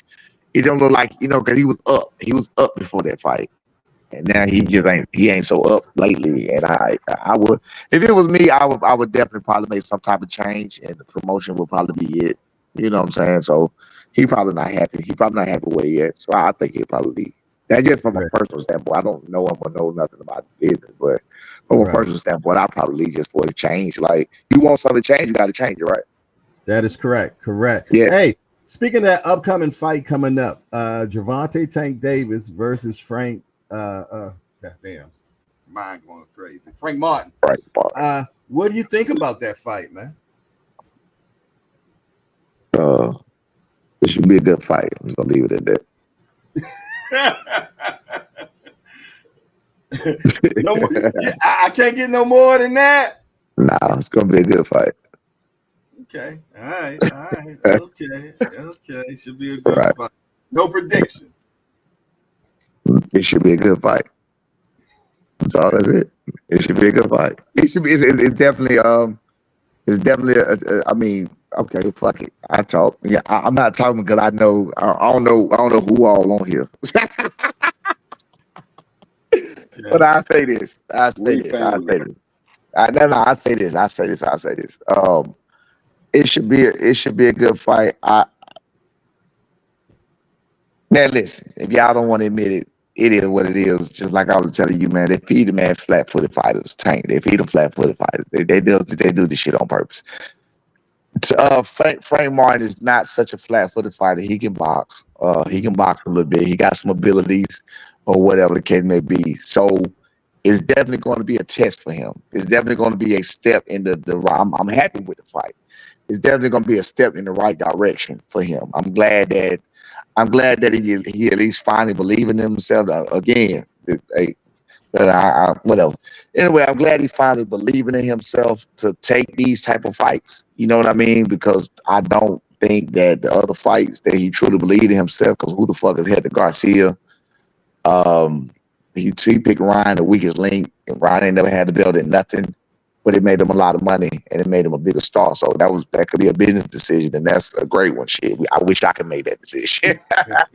Because again, I'm saying he ain't never had a belt. Shit, I'd take that motherfucker too. So that could have been a business decision. So that's fine. But I'm glad he's making a step in the right direction and actually fighting somebody. Like I said, we want names. He's fighting a name that's out there that people want to see him fight. That's a good test. I did not know Hector Garcia. Pitbull Cruz to me before he fought Tank. Yeah, he's a tough foe now. He was a tough foe then. Pitbull Cruz to me, he came out of the woodworks at that time, short notice type thing. Like to me, he could have fought so much better people. You know what I'm saying? But he fight who he fight or whatever. You know what I'm saying? He do what he do. I mean, a millionaire, you can't argue with that or whatever. But for boxing, for the sport of boxing, it's definitely a step in the right direction. So again, that's why I'm saying I just think it's gonna be a good fight. Predictions, I can't say because I don't think Frank looked that good in his last fight, but I think he looked great against. I only watched two of Frank's fights. Yeah, Michelle Rivera and I only last watched fight was awesome. Right. Yeah, I only watched two of his fights. That's Michelle Rivera and that last fight. And Michelle Rivera, he won me over in that last fight. I'm like, what the fuck are you doing? You know what I'm saying? So right, it was definitely a different fight when he fought Artem. And he seemed like in the last two rounds, then he went with the game plan that I think Derek wanted for him from the beginning. You know, so so that worked out good. Me personally with the Tank, I feel though a lot of it is management that makes that decision on who he's fighting. Now Tank's supposed to be controlling his own career. So God willing, we will see all the fights that most of us been wanting to see. So that's a good thing, you know. So because everybody says, I mean, it's no secret. People always say he's never fought a slick black fighter. Well, now we got a slick black fighter. Absolutely. You know what I'm saying? So I commend him for that, man. Me too. You know what I'm saying? Because he's answering the question. He's controlling his career.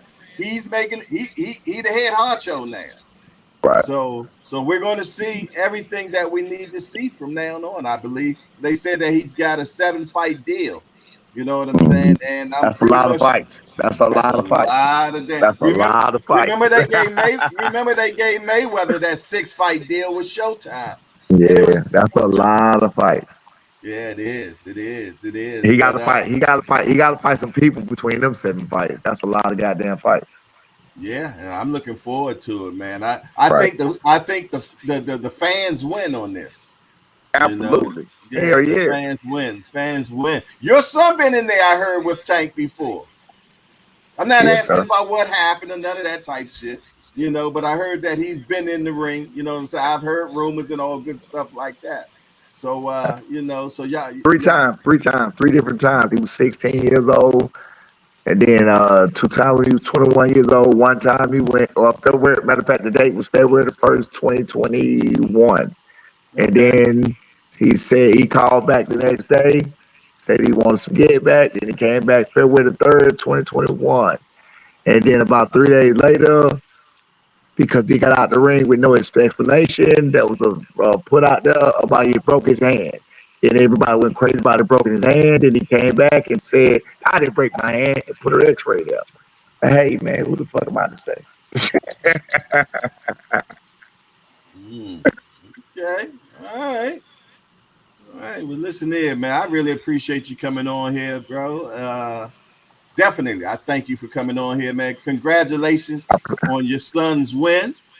You know Right, what man, I I'm saying? appreciate you, man. I appreciate y'all, man. Yeah, without a doubt. And much success moving forward.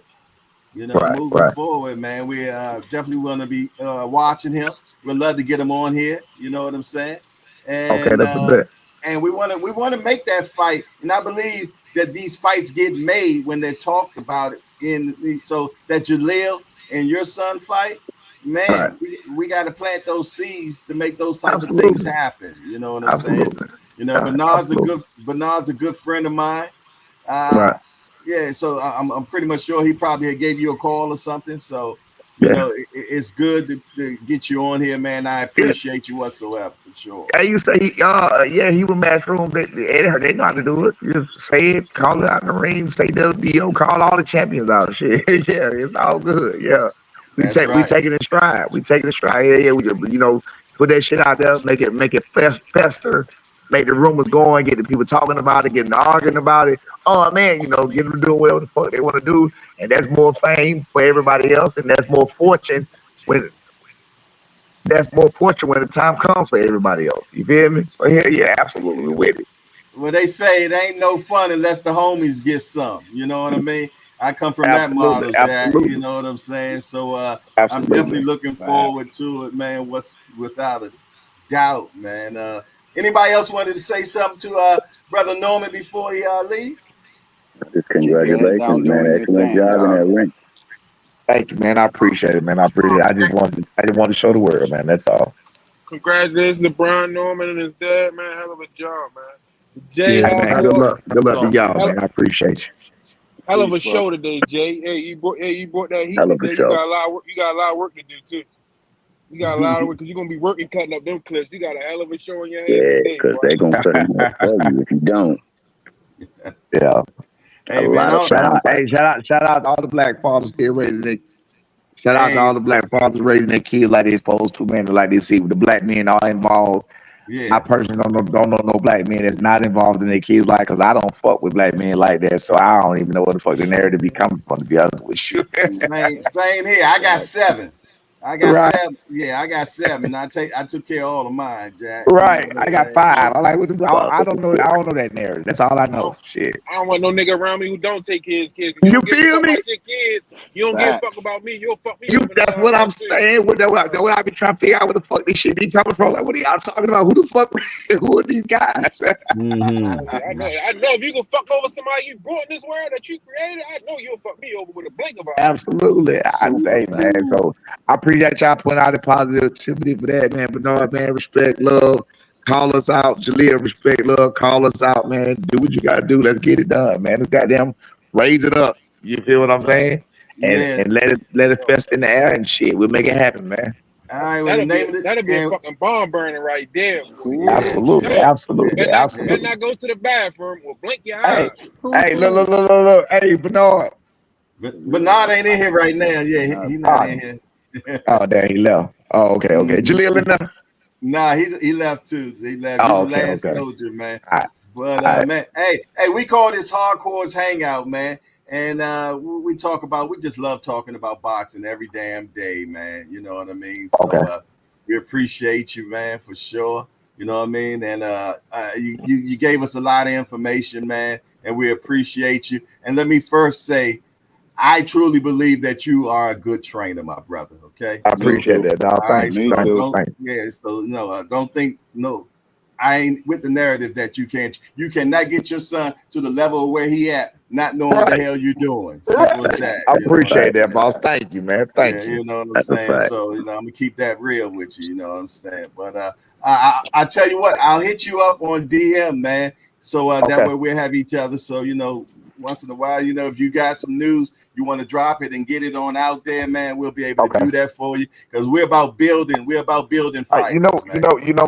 Mine is well, hey man, for the fans, man, y'all follow my son is official B. Norman. That's official B. Norman. Brian Norman Jr. That's my boy. Okay. For if you want to DM me, mine is Brian Norman Towing. BrianNorman Towing. Brian Norman Towing. That's me, big dog. Say that last part again. T.O. Towing, what? all the towing Towing, like service, towing cars. towing. Oh, okay. Okay. Cool. Yeah, Brian Norman Towing. All right, man. Y'all be easy, man. Y'all be safe, man. Let me get up out of here, man. Hey man, Man, congratulations. Man. you All have right, a man. Thank beautiful you. Y'all day, have a man. good one. All Okay, right, y'all man. too. Peace. All right. All right. All right, bye. Later. There it has it, man. You never know who's going to end up in the hangout, man. And we had a great time as usual. You know, I know I was late. You know what I'm saying? Hold on, damn. I know I was late. You know what I mean? But I make sure that I put that time in for you all, no matter what, man. You know what I mean? So we rocked out for 3 hours and 45 minutes today. You know what I'm saying? You So did your damn thing. Absolute we did fire. it's always we in here, man. I speak French, man. You know what I'm saying? Oui, So oui. Ain't yes, no me, it's indeed, we. man. Family. Peace and Good, love. great show, man. Great show, man. I Great had show. fun Nah, with it's it, a man. great show indeed. I had fun with it, man. And we got at 2 o'clock. We got my guy Cash Sports, man. So y'all make sure that y'all slide over there at 2 o'clock. Then we got my man Just Do Boxing at 4. And then we got Senior finishing it out, all access. And I think BVO is going to be doing something today. I'm not sure. But y'all make sure y'all check BVO Boxing TV out as well. I thank Ant McQueen yesterday. He did an 8 o'clock show, man. Breakdown Shorty, as always, man. We appreciate Ant McQueen for his intelligent, and everything. He'll go BVO. BVO, you doing anything today? No. Nope. Okay. All right. But yeah, man, another great day. Hey, I'm gonna play that one more time, man. The raffles, man. We got this raffles to help pay for the meet and greet, man. I'm gonna play that right now. Here it is. Hey there, folks. Welcome back to our channel. Today, we've got some thrilling news for all of you. We're launching a raffle where you can win a brand new 55-inch television just by making a payment of $10. Yes, you heard it right, just $10. Each entry must be made through Cash App with your name. The winner will be announced live at our GBT meet and greet on July 13th. The more entries you make, the higher your chances of taking home this outstanding flat-screen television. So, don't miss this incredible opportunity. Don't forget to like, share, and subscribe for more updates on this exciting contest. And remember, with each entry you make, you increase your chances of winning this amazing prize. Thanks for tuning in and good luck to all of you. There it is, y'all. We having that. Let me get rid of this. Okay, there we go. we're having this meet and greet in July the 13th. Boots the day of Boots fighting. You know what I mean? And we're going to have an Airbnb, and this right here is going to help pay for those things and food and all that good stuff. And you get to invest $10 and might get a chance of winning a 55-inch television. I'm talking about the one you can speak to and all that good stuff, man. So it's just that simple. Just send the cash out to JBT Network 1. Send $10, put your name on it. And the winner of that, we will send $1 back to your name if you're the winner. And that way you get in contact with us, because it's going to, in the memo, it's going to say you won. And you get in contact with us and we will ship that television to your door or wherever you want it to go. You dig? But man, excellent show. Another great show. I'm glad that everybody showed up and hung out this whole 3 hours and 45 minutes or whatever it's been. You know what I'm saying? And it's the hangout. You never know who's going to show up in here. You dig? We have fun. We talk about this beautiful sport we love called boxing, and we do it without cussing each other out. Where do they do that at? Nowhere but in the hangout and the rest of the JBT family and community, man. Other than that, it's your boy Jay Hardcore, Hardcore Boxing News. Hardcore Casual 254. Good to see you, my guy. Yes, indeed. First time in here. I'm familiar with you because I see you on Twitter and everything. But I appreciate you being here, my guy. You know what I mean? We got similar names, you did. So I appreciate you. We're just a bunch of hardcore degenerates that get together and talk about this beautiful sport we love called boxing. We only got one rule around here, hardcore. No hitting below the belt. I mean, we don't talk about nobody's mama up in here. Other than that, y'all make sure that y'all welcome Hardcore Casual 254 to the hangout. And we appreciate you and we hope we see more of you, my guy. Salute to you. Y'all make sure y'all welcome him. You dig? Let him know that he has jumped into the best morning show around. Legacy Defined, I see you. I ain't forget about you, my brother. I see you. For sure. Salute to you. Corey Fanks, my guy, Computer Shorty. He in the building. You dig? I see William Old School slid back up in here. Let me go back and make sure if I talk to everybody. Trey Skills 42, I see you. Ben Israel, what's up? Been a minute. Where you been at, man? Good to see you. Good to see you, man. Who else? Look like that's everybody, man. I'll make sure that Jay Dixon, what's up? Good to see you, my brother, for sure. All righty. I think that's everybody. Other than that, man, it's your boy Jay Hardcore, Hardcore Boxing News. And I'm out of here. Man, how you turn this damn thing off? All right, and we out.